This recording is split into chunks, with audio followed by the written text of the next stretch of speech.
हाँ जी सरीन साहब की हाल चाल जे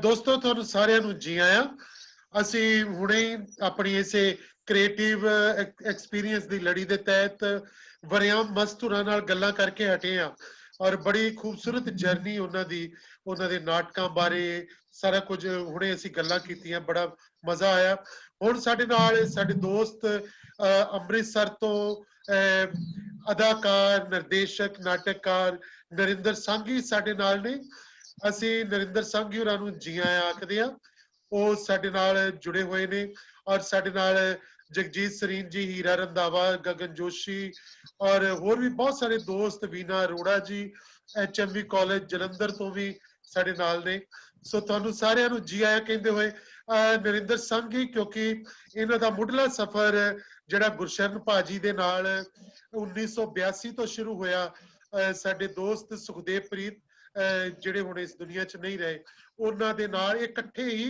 ਦੋਵਾਂ ਦੀ ਐਂਟਰੀ ਹੋਈ ਸੀ ਔਰ ਇਹਨਾਂ ਦਾ ਆਉਣਾ ਪਹਿਲੇ ਦਿਨ ਗੁਰਸ਼ਰਨ ਭਾਜੀ ਦੇ ਘਰ ਤੇ ਉਹ ਬਿਲਕੁਲ ਮੇਰੀਆਂ ਅੱਖਾਂ ਦੇ ਅੱਗੇ ਵਿਜ਼ੂਅਲ ਯਾਦ ਹੈ ਅਸੀਂ ਰਿਹਰਸਲ ਕਰ ਰਹੇ ਸੀ ਜਦੋਂ ਇਹ ਦੋਨਾਂ ਦੀ ਐਂਟਰੀ ਹੋਈ ਬਿਲਕੁਲ ਮੁੰਡੇ ਖੁੰਡੇ ਜੇ ਹਾਲੇ 10ਵੀਂ 11ਵੀਂ ਕਰਕੇ ਨਿਕਲੇ ਸੀਗੇ ਤੇ ਉਸ ਵੇਲੇ ਇਹ ਐਂਟਰ ਕੀਤੇ ਸੀਗੇ ਉਸ ਘਰ ਦੇ ਬਰਾਮਦੇ ਵਿੱਚ ਆ ਕੇ ਬੈਠੇ ਤੇ ਇਹਨਾਂ ਨੂੰ ਡਾਇਲੌਗ ਪੜ੍ਹਨ ਲਈ ਦਿੱਤੇ ਗਏ ਸੀਗੇ ਤੇ ਸੋ ਉਦੋਂ ਤੋਂ ਇਹਨਾਂ ਦਾ ਸਫ਼ਰ ਜਾਰੀ ਹੈ ਫਿਰ ਇਹਨਾਂ ਗੁਰਸ਼ਰਨ ਭਾਜੀ ਦੇ ਨਾਲ ਕੰਮ ਕੀਤਾ ਜਦੋਂ ਮੈਂ ਐਨਐਸਡੀ ਤੋਂ ਆਇਆ ਮੇਰੇ ਮੁੱਢਲੇ ਮੰਚ ਰੰਗਮੰਚ ਦੇ ਨਾਟਕਾਂ ਦੇ ਵਿੱਚ ਵੀ ਨਰਿੰਦਰ ਸੰਘੀ ਹੋਰਾਂ ਨੇ ਕੰਮ ਕੀਤਾ ਫਿਰ ਇਹਨਾਂ ਨੇ ਆਪਣੇ ਥੀਏਟਰ ਗਰੁੱਪ ਦੇ ਰਾਹੀਂ ਲਗਾਤਾਰ ਉਦੋਂ ਤੋਂ ਲੈ ਕੇ ਫਿਰ ਹੁਣ ਤੱਕ ਇਹਨਾਂ ਦਾ ਸਫ਼ਰ ਜਿਹੜਾ ਨਾਟਕਾਂ ਦੀ ਨਿਰਦੇਸ਼ਨਾ ਦਾ ਅਦਾਕਾਰੀ ਦਾ ਉਹ ਇਹਨਾਂ ਦਾ ਜਾਰੀ ਹੈ ਸਫ਼ਰ ਸੋ ਨਰਿੰਦਰ ਸੰਘੀ ਜੀ ਆਇਆਂ ਤੁਹਾਨੂੰ ਅਸੀਂ ਹੁਣ ਸ਼ੁਰੂ ਤੋਂ ਤੁਹਾਡੇ ਨਾਲ ਮੁੱਢੋਂ ਸੁੱਢੋਂ ਗੱਲਾਂ ਕਰਦੇ ਹਾਂ ਕਿ ਤੁਹਾਨੂੰ ਨਰਿੰਦਰ ਇਹ ਕਦੋਂ ਤੋਂ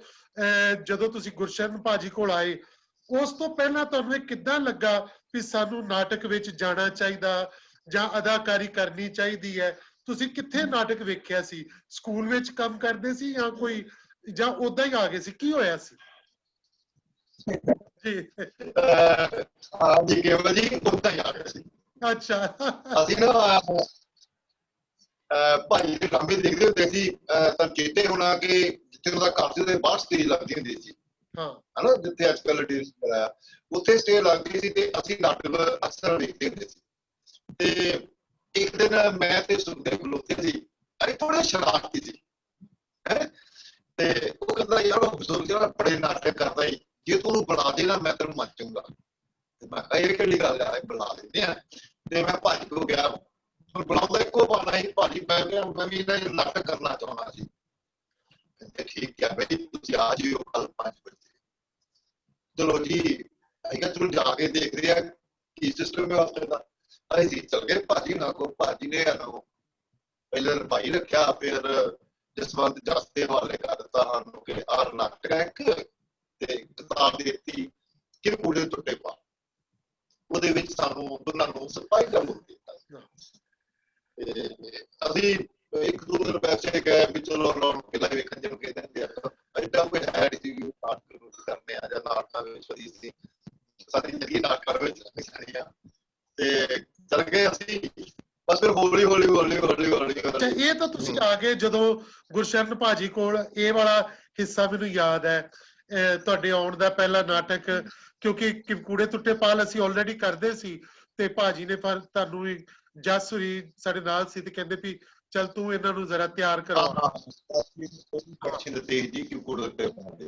ਹਾਂ ਤੇ ਉਹ ਫਿਰ ਨਾਟਕ ਕਿੱਥੇ ਖੇਡਿਆ ਸੀ ਯਾਦ ਹੈ ਉਹ ਅਸੀਂ ਭਾਜੀ ਦੇ ਘਰ ਦੇ ਬਾਹਰ ਹੀ ਖੇਡਿਆ ਸੀ ਹਾਂ ਬਾਹਰ ਜਿਹੜਾ ਬੋਰਡ ਦੇ ਥੱਲੇ ਸ਼ੋਅ ਹੋਇਆ ਸੀ ਬੋਰਡ ਦੇ ਥੱਲੇ ਨੇ ਜਿਹੜਾ ਭਾਈ ਦੇ ਘਰ ਦਾ ਬਾਹਰ ਸੀ ਨਾ ਜਿਹੜੀ ਗਲੀ ਹੁੰਦੀ ਸੀ ਉਹਦੇ ਬਾਹਰ ਸਟੇਜ ਲਾਈ ਸੀ ਉਹਨਾਂ ਨੇ ਬਹੁਤ ਜ਼ਿਆਦਾ ਇਕੱਠ ਹੋਇਆ ਸੀ ਓਕੇ ਠੀਕ ਹੈ ਠੀਕ ਹੈ ਹਾਂ ਤੇ ਨਰਿੰਦਰ ਫਿਰ ਇਸ ਤੋਂ ਅਗਲਾ ਜਿਹੜਾ ਇਹ ਸਫ਼ਰ ਸੀਗਾ ਤੁਹਾਡਾ ਕਿ ਇਹ ਤੇ ਇੱਕ ਚਲੋ ਤੁਹਾਨੂੰ ਲੱਗਾ ਇਹ ਫਿਰ ਕੀ ਚੰਗਾ ਲੱਗਣ ਲੱਗ ਪਿਆ ਵੀ ਨਾਟਕ ਤੇ ਵੀ ਬੜੀ ਵਧੀਆ ਗੱਲ ਹੈ ਜਿਹੜੇ ਸ਼ਰਾਰਤੀ ਜੇ ਦੋ ਬੱਚੇ ਆਏ ਸੀ ਫਿਰ ਉਹਨਾਂ ਨੇ ਪੂਰਾ ਅਪਣਾ ਲਿਆ ਉਹ ਕਿੱਦਾਂ ਦਿਲ ਦੇ ਨੇੜੇ ਹੋਇਆ ਫਿਰ ਇਹ ਨਾਟਕ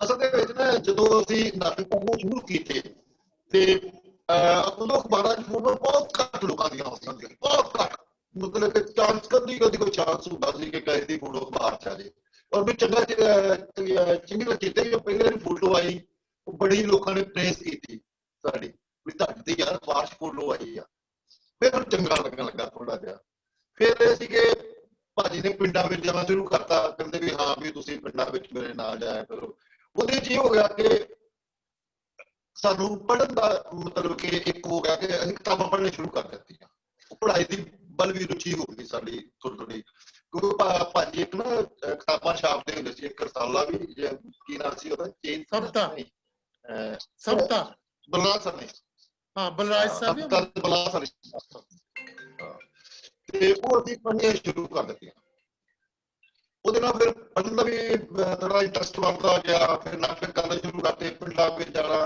ਉਹ ਸਾਰਾ ਫਿਰ ਹੌਲੀ ਹੌਲੀ ਉਹ ਜ਼ਿੰਦਗੀ ਦਾ ਹਿੱਸਾ ਬਣਦੇ ਗਏ ਹਾਂ ਤੇ ਉਦੋਂ ਨਰਿੰਦਰ ਤੁਸੀਂ ਫਿਰ ਕਿਹੜੇ ਪ੍ਰਮੁੱਖ ਨਾਟਕ ਕਰਦੇ ਸੀ ਤੇ ਟੀਮ 'ਚ ਕੌਣ ਲੋਕ ਤੁਹਾਡੇ ਨਾਲ ਸੀਗੇ ਉਹਨਾਂ ਦਿਨਾਂ 'ਚ ਟੀਮ ਦੇ ਵਿੱਚ ਇੱਕ ਤੇ ਮੈਂ ਹੁੰਦਾ ਸੀ ਸੁਖਦੇਵ ਸੀ ਤੇ ਕੇਵਲ ਜੀ ਹੁੰਦੇ ਸੀ ਤੇ ਇੱਕ ਜੱਸ ਵੀ ਕਦੀ ਕਦੀ ਜਾਂਦਾ ਸੀ ਦਰਸ਼ਨ ਸਿੰਘ ਹੁੰਦਾ ਸੀ ਪੰਡਿਤ ਜੀ ਦੇ ਘਰ ਜਾਂਦੇ ਸੀ ਤੇ ਫਿਰ ਹੌਲੀ ਹੌਲੀ ਵੱਖੋ ਵੱਖਰੇ ਆਉਂਦੇ ਗਏ ਬਚਿੱਤਰ ਆ ਗਿਆ ਫਿਰ ਹੈਨਰੀ ਆ ਗਿਆ ਫਿਰ ਇਸ ਤਰ੍ਹਾਂ ਚੱਲਦਾ ਰਿਹਾ ਸਿਸਟਮ ਹਾਂ ਤੇ ਨਾਟਕਾਂ ਦੇ ਕੁਝ ਯਾਦ ਹੈ ਵੀ ਤੁਸੀਂ ਕਿਸ ਤਰ੍ਹਾਂ ਦੇ ਕਿਹੜੇ ਮੁੱਖ ਜਿਹੜੇ ਨਾਟਕ ਸੀ ਉਹਨਾਂ ਦਿਨਾਂ 'ਚ ਖੇਡੇ ਜਿਹੜੇ ਕੋਈ ਭਾਜੀ ਦੇ ਨਾਲ ਕਿਉਂਕਿ ਉਹ ਦੌਰ ਵੀ ਇਦਾਂ ਦਾ ਸੀ ਇੱਕ ਕਿ ਉਹਦੇ ਵਿੱਚ ਕਾਫੀ ਡਰ ਵਾਲਾ ਮਾਹੌਲ ਸੀ ਤੇ ਉਦੋਂ ਫਿਰ ਕਿਸ ਤਰ੍ਹਾਂ ਵਿੱਚ ਘਰ ਦੇ ਰੋਕਦੇ ਨਹੀਂ ਸੀਗੇ ਵੀ ਤੁਸੀਂ ਕਿੱਧਰ ਤੁਰੇ ਫਿਰਦੇ ਹੋ ਬਾਹਰ ਤੇ ਗੋਲੀਆਂ ਚੱਲਣ ਡੀਆਂ ਨਹੀਂ ਕਰਦਿਆਂ ਨਹੀਂ ਮੈਨੂੰ ਕਦੇ ਰੋਕਿਆ ਮੈਨੂੰ ਕਰਦਿਆਂ ਮੇਰੇ ਕਦੇ ਰੋਕਿਆ ਤੇ ਤੁਸੀਂ ਨਾਟਕ ਕਰ ਰਹੇ ਪਰ ਉਹ ਸੀ ਨਾ ਕਿ ਉਹ ਬਹੁਤ ਔਖਾ ਸੀ ਮੈਨੂੰ ਇਸ ਤੱਕ ਚੇਤੇ ਆ ਕਿ ਜਦੋਂ ਅਸੀਂ ਨਾਟਕ ਕਰਨ ਜਾਈਦਾ ਸੀ ਕਦੀ ਇਹ ਨਹੀਂ ਸੀ ਪਤਾ ਹੁੰਦਾ ਕਿ ਵਾਪਸ ਘਰ ਆਉਣਾ ਆ ਕਿ ਨਹੀਂ ਆਉਣਾ ਤੇ ਅੱਛਾ ਨਰਿੰਦਰ ਫਿਰ ਹਾਂਜੀ ਉਦੋਂ ਮੈਂ ਬਸ ਇੱਕ ਇਹ ਸੀ ਥੋੜਾ ਇਹ ਸਾਡੀ ਰਿਕਾਰਡਿੰਗ 'ਚ ਆ ਜਾਏ ਕਿ ਉਹਨਾਂ ਦਿਨਾਂ 'ਚ ਤੁਸੀਂ ਕਿਹੜੇ ਨਾਟਕ ਕਰਦੇ ਸੀ ਅਸੀਂ ਕਰਦੇ ਸੀ ਇੱਕ ਤੇ ਕਿ ਪੁਰਤ ਤੇ ਪਾਲ ਕਰੀਦਾ ਸੀ ਇੱਕ ਕੁਰਸੀ ਇੱਕ ਹਵਾ ਵਿੱਚ ਲਟਕਦੇ ਲੋਕ ਕਰਫਿਊ ਸਧਾਰਨ ਸੀ ਜਿਨ ਸੱਚ ਪੱਲੇ ਹੋਏ ਵੀ ਕਰੀਦਾ ਸੀ ਹਾਂ ਪੰਜਾਬ ਤੇ ਸੀ ਜਿਹੜਾ ਦਾਸਤਾਨੇ ਪੰਜਾਬ ਉਹ ਬਹੁਤ ਕੀਤਾ ਸੀ ਚੰਡੀਗੜ੍ਹ ਪੁਆੜੇ ਦੀ ਜੜ ਤਕਰੀਬਨ ਹਾਂ ਚੰਡੀਗੜ੍ਹ ਪੁਆੜੇ ਦੀ ਜੜ ਫਿਰ ਹੋਰ ਵੀ ਕਾਫੀ ਸੀ ਨਾਟਕ ਉਹਦੇ ਤੇ 25-30 ਨਾਟਕ ਹੋਣੇ ਜਿਹੜੇ ਕਦੀ ਕਿਤੇ ਕੋਈ ਅੱਛਾ ਤੇ ਅੱਛਾ ਨਰਿੰਦਰ ਫਿਰ ਤੁਹਾਨੂੰ ਇਹ ਵੀ ਮੈਂ ਬਸ ਇੱਕ ਜਿਹੜਾ ਜਾਣਨਾ ਚਾਹ ਰਿਹਾ ਸੀ ਕਿ ਫਿਰ ਨਾਟਕਾਂ ਦਾ ਮਜ਼ਾ ਆਉਣ ਲੱਗ ਪਿਆ ਵੀ ਹਾਂ ਵੀ ਹੁਣ ਅਸੀਂ ਨਾਟਕ ਹੀ ਕਰਿਆ ਕਰਨੇ ਆ ਨਾਲ ਕਿਉਂਕਿ ਇੰਨਾ ਕੁ ਮਜ਼ਾ ਆਉਣ ਲੱਗ ਪਿਆ ਫਿਰ ਕਿਤਾਬਾਂ ਪੜ੍ਹਨ ਦਾ ਸ਼ੌਕ ਹੋਇਆ ਘਰ ਵੀ ਆਣ ਕੇ ਨਾ ਜਦੋਂ ਅਸੀਂ ਘਰ ਆਉਂਦੇ ਸੀ ਤੇ ਭਾਜੀ ਕੋਲ ਕਿਤਾਬਾਂ ਲੈ ਆਉਂਦੀਆਂ ਫਿਰ ਉਹ ਪੜ੍ਹਦੇ ਰਹਿਣਾ ਮੈਨੂੰ ਚੰਗੀ ਤਰ੍ਹਾਂ ਚੇਤ ਆ ਕਿ ਮੈਂ ਉਦੋਂ ਮਾਰਕਸਵਾਦੀ ਸਾਹਿਤ ਬਹੁਤ ਪੜ੍ਹਿਆ ਖਰੀਦਣਾ ਵੀ ਪੜ੍ਹਨਾ ਵੀ ਮਤਲਬ ਕਿ ਜਦੋਂ ਬੱਸ 'ਚ ਬੈਠੀ ਦਾ ਸੀ 5 ਘੰਟੇ ਦਾ ਸਫ਼ਰ ਆਇਆ 4 ਘੰਟੇ ਦਾ ਸਫ਼ਰ ਹੋਇਆ ਉਦੋਂ ਗੱਡੀਆਂ ਗੁੱਡੀਆਂ ਦੇ ਲੋਕਾਂ ਕੋਲ ਹੁੰਦੀਆਂ ਨਹੀਂ ਸੀ ਬੱਸ ਵਿੱਚ ਸਫ਼ਰ ਕਰੀਦਾ ਸੀ ਤੇ ਉਹ ਜਾਂਦਿਆਂ ਵੀ ਪੜ੍ਹਦੇ ਜਾਣਾ ਤੇ ਆਉਂਦਿਆਂ ਵੀ ਪੜ੍ਹਦੇ ਹੋਣਾ ਤੇ ਜਦੋਂ ਲਹਿਰੇ ਗਾਗੇ ਜਾਂਦੇ ਸੀ ਉਦੋਂ ਕਿੰਨੀਆਂ ਕਿਤਾਬਾਂ ਪੜ੍ਹ ਲੈਂਦੇ ਸੀ ਜਿਹੜਾ ਆਉਂਦਾ ਹੀ ਨਹੀਂ ਸੀ ਕਦੀ ਬਹੁਤ ਔਖਾ ਸੀ ਉਹਨੂੰ ਕਹਿੰਦੇ ਲਹਿਰੇ ਗਾਗੇ ਪੰਜਾਬੀ ਕਹਿੰਦੇ ਰੱਬ ਦੀ ਧੁਨੀ ਜਾਣਾ ਬੜੇ ਔਖੇ ਹੋਈ ਜਾਈ ਬਹੁਤ ਦੂਰ ਸੀ ਉਹ ਬਹੁਤ ਦੂਰ ਸੀ ਲਹਿਰਾ ਗਾਗਾ ਤੇ ਆਉਂਦੇ ਹੀ ਨਹੀਂ ਸੀ ਹੁੰਦਾ ਕਿ ਆਹੋ ਕਦੀ ਆਉਂਦਾ ਹੀ ਨਹੀਂ ਸੀ ਗ੍ਰੀਨ ਵਾਲਿਆਂ ਦੀ ਬੱਸ ਚੱਲਦੀ ਹੁੰਦੀ ਸੀ ਹਾਂ ਤੇ ਅੱਛਾ 10 ਮਿੰਟ ਜੀ ਚੱਲਦੀ ਸੀ ਉਹ ਹਾਂ ਤੇ ਨਰਿੰਦਰ ਉਦੋਂ ਕਿਉਂਕਿ ਸਫ਼ਰ ਤੇ ਸਾਰਾ ਬੱਸਾਂ ਦੇ ਉੱਤੇ ਹੀ ਸੀਗਾ ਸਾਰਾ ਕੁਝ ਤੇ ਤੁਸੀਂ ਫਿਰ ਨਾਲ ਪੜ੍ਹਦੇ ਵੀ ਸੀਗੇ ਉਦੋਂ ਕਾਲਜ ਵੀ ਜੁਆਇਨ ਕਰ ਲਿਆ ਸੀ ਕਾਲਜ ਜੁਆਇਨ ਕੀਤਾ ਸੀ ਮੈਂ ਪਰ ਕਾਲਜ ਘੱਟ ਹੀ ਜਾਈਦਾ ਸੀ ਕਿਉਂਕਿ ਪ੍ਰੋਫੈਸਰਾਂ ਨੂੰ ਬਾਅਦ ਚ ਪਤਾ ਲੱਗਣ ਲੱਗ ਪਿਆ ਪਤਾ ਲੱਗ ਗਿਆ ਸਾਰਿਆਂ ਨੂੰ ਕਿ ਨਾਟਕ ਨਾਲ ਜੁੜੇ ਆ ਉਹ ਵੀ ਕਾਫੀ ਇੱਜ਼ਤ ਕਰਦੇ ਸੀ ਸਾਰੇ ਸਾਡੀ ਤੇ ਇਸ ਕਰਕੇ ਕਾਲਜ ਦੀ ਕੋਈ ਪ੍ਰੋਬਲਮ ਨਹੀਂ ਸੀ ਆਈ ਕਦੇ ਵੀ ਹਾਂ ਤੇ ਜੀ ਜਾ ਕੇ ਪੜ੍ਹ ਲਈਦਾ ਸੀ ਜੋ ਪੜ੍ਹਨਾ ਹੁੰਦਾ ਸੀ ਫਿਰ ਇੱਕ ਮਹੀਨਾ ਛੁੱਟੀ ਲੱਗਦੀ ਭਾਜੀ ਕੋ ਫਿਰ ਆਪਣੀਆਂ ਕਿਤਾਬਾਂ ਲੈ ਕੇ ਕੰਪਨੀ ਬਾਗ ਚਲ ਜਾਣਾ ਉੱਥੇ ਪੜ੍ਹਦੇ ਰਹਿਣਾ ਪੇਪਰ ਦੇ ਕੇ ਫਿਰ ਵਾਪਸ ਇਹ ਕੰਪਨੀ ਬਾਗ ਬੜੇ ਲੋਕੀ ਪੜਨ ਜਾਂਦੇ ਸੀ ਕੰਪਨੀ ਬਾਗ ਚ ਕੀ ਸੀ ਜਿਹਦੇ ਨਾਲ ਪੜ੍ਹਾਈ ਛੇਤੀ ਆ ਜਾਂਦੀ ਸੀ ਜਾਂ ਯਾਦ ਹੋ ਜਾਂਦਾ ਸੀ ਹਾਂ ਕੰਪਨੀ ਬਾਗ ਮੌਸਮ ਇੱਕ ਤੇ ਮਾਰਚ ਵਿੱਚ ਬਹੁਤ ਅੱਛਾ ਹੁੰਦਾ ਸੀ ਅੱਛਾ ਠੰਡਾ ਮੌਸਮ ਹੀ ਸਾਹਮਣੇ ਠੰਡੀ ਖੂਹੀ ਹੁੰਦੀ ਸੀ ਉੱਥੇ ਕੁਲਚੇ ਮਿਲਦੇ ਸੀ ਉਦੋਂ ਦੁਪਹਿਰੇ ਤੁਸੀਂ ਆਪਣਾ ਕੁਲਚਾ ਖਾਓ, ਇੱਕ ਚਾਦਰ ਲੈ ਜਾਓ, ਉਹ ਚਬੂਤਰੇ ਬਣੇ ਆ ਉੱਚੇ ਉੱਚੇ ਜੇ, ਉੱਥੇ ਬਹੁਤ ਅੱਛਾ ਫਰਸ਼ ਕੁਛ ਪਏ, ਉੱਥੇ ਆਪਣਾ ਚਾਦਰ ਵਿਛਾਓ ਤੇ ਪੜ੍ਹਨਾ ਪੈ ਜਾਓ। ठीक ठीक, बहुत सही है। नरेंद्र, फिर मैं जानना चाहूंगा कि ਤੁਹਾਡਾ ਫਿਰ ਇਸ ਤੋਂ ਅਗਲਾ ਸਫ਼ਰ ਸੀ ਕਿ ਭਾਜੀ ਕਿਉਂਕਿ 88 ਤੱਕ ਅੰਮ੍ਰਿਤਸਰ ਰਹੇ, 88 ਚ ਫਿਰ ਉਹ ਚੰਡੀਗੜ੍ਹ ਚਲੇ ਗਏ ਸੀਗੇ, ਮੈਂ ਵੀ ਉਦੋਂ NSD ਚਲਾ ਗਿਆ ਸੀਗਾ, ਤੇ ਇਹਦੇ ਦਰਮਿਆਨ ਦੀਆਂ ਮੈਨੂੰ ਚਾਹੁੰਦਾ ਕਿ ਕੁਝ ਇੱਕ ਯਾਦਾਂ ਸੁਣਾਓ ਕਿ ਉਦੋਂ ਤੁਹਾਡੇ ਨਾਲ ਹੀਰਾ ਰੰਧਾਵਾ ਵੀ ਸੀ, ਬਾਅਦ ਚ ਆਪਣੇ ਹਰਦੀਪ ਗੇਲੂਰੀ ਵੀ ਆ ਗਏ ਸੀ 87 ਦੇ ਵਿੱਚ, ਹਰਦੀਪ ਹੀਰਾ ਉਸ ਤੋਂ ਪਹਿਲੇ ਆ ਗਿਆ ਸੀ। ਮੈਂ ਜਾਣਨਾ ਚਾਹੁੰਦਾ ਕਿ ਇਹਨਾਂ ਸਮਿਆਂ 'ਚ ਤੁਸੀਂ ਕਿੱਦਾਂ ਦੇ ਕੰਮ ਕੀਤੇ ਭਾਜੀ ਨਾਲ? ਹਰਦੀਪ ਤੇ ਜਿਹੜਾ ਹੀਰਾ ਸਿੰਘ ਰੰਧਾਵਾ ਜੀ, ਇਹ ਪਹਿਲੋਂ ਆ ਗਏ ਸੀ, ਇਹਦੇ ਮੇਰਾ ਖਿਆਲ ਸਾਨੂੰ 2-3 ਸਾਲ ਹੀ ਹੋਏ ਸੀ ਕਰਦਿਆਂ ਨੂੰ, ਉਦੋਂ ਹੀ ਆ ਗਏ ਸੀ। ਫਿਰ ਜਦੋਂ ਭਾਈ ਚੰਡੀਗੜ੍ਹ ਚਲ ਗਏ ਆ ਤੇ ਉਹਨਾਂ ਨੇ ਉੱਥੋਂ ਨਾ ਸਾਨੂੰ ਇੱਕ ਪੀਲੇ ਰੰਗ ਦਾ ਕਾਰਡ ਹੁੰਦਾ ਸੀ 15 ਰੁਪਏ ਵਾਲਾ, 15 ਪੈਸਿਆਂ ਵਾਲਾ, 25 ਪੈਸੇ ਦਾ 15 ਪੈਸਿਆਂ ਵਾਲਾ ਹੁੰਦਾ ਸੀ, ਉਹ ਸਾਨੂੰ ਡਾਕ ਰਾਹੀਂ ਪਾਉਂਦੇ ਹੁੰਦੇ ਸੀ। ਮਤਲਬ ਕਿ Hardeep Gill plus Sangi plus Sukhdev plus ਫਲਾਣਾ ਪਲੱਸ ਫਲਾਣਾ, ਤੁਸੀਂ ਇੰਨੇ ਵਜੇ ਇੰਨੀ ਜਗ੍ਹਾ ਇੱਥੇ ਪਹੁੰਚਣਾ। ਫਿਰ ਅਸੀਂ ਭੇਜਦਾ, ਮਗਰ ਕਾਫੀ ਚਿਰ ਸਾਲ ਕਿਤੇ ਵੀ ਚੱਲਿਆ ਇਸ ਤਰ੍ਹਾਂ ਦਾ ਸਿਲਸਿਲਾ। ਬਿਲਕੁਲ। ਤੇ ਉਸ ਤੋਂ ਬਾਅਦ ਫਿਰ ਸਰਗਰਮੀਆਂ ਥੋੜੀਆਂ ਘੱਟ ਗਈਆਂ ਸੀ ਅੰਮ੍ਰਿਤਸਰ ਦੇ ਵਿੱਚ, ਪਰ ਥੋੜੀ ਬਹੁਤੇ ਗੁਰੂ ਰਾਮਦਾਸ ਸੁਸਾਇਟੀ ਸੀ ਜਾਂ ਦੂਜਾ ਸੀ, ਉਹ ਚਲਾਉਂਦੇ ਰਹੇ।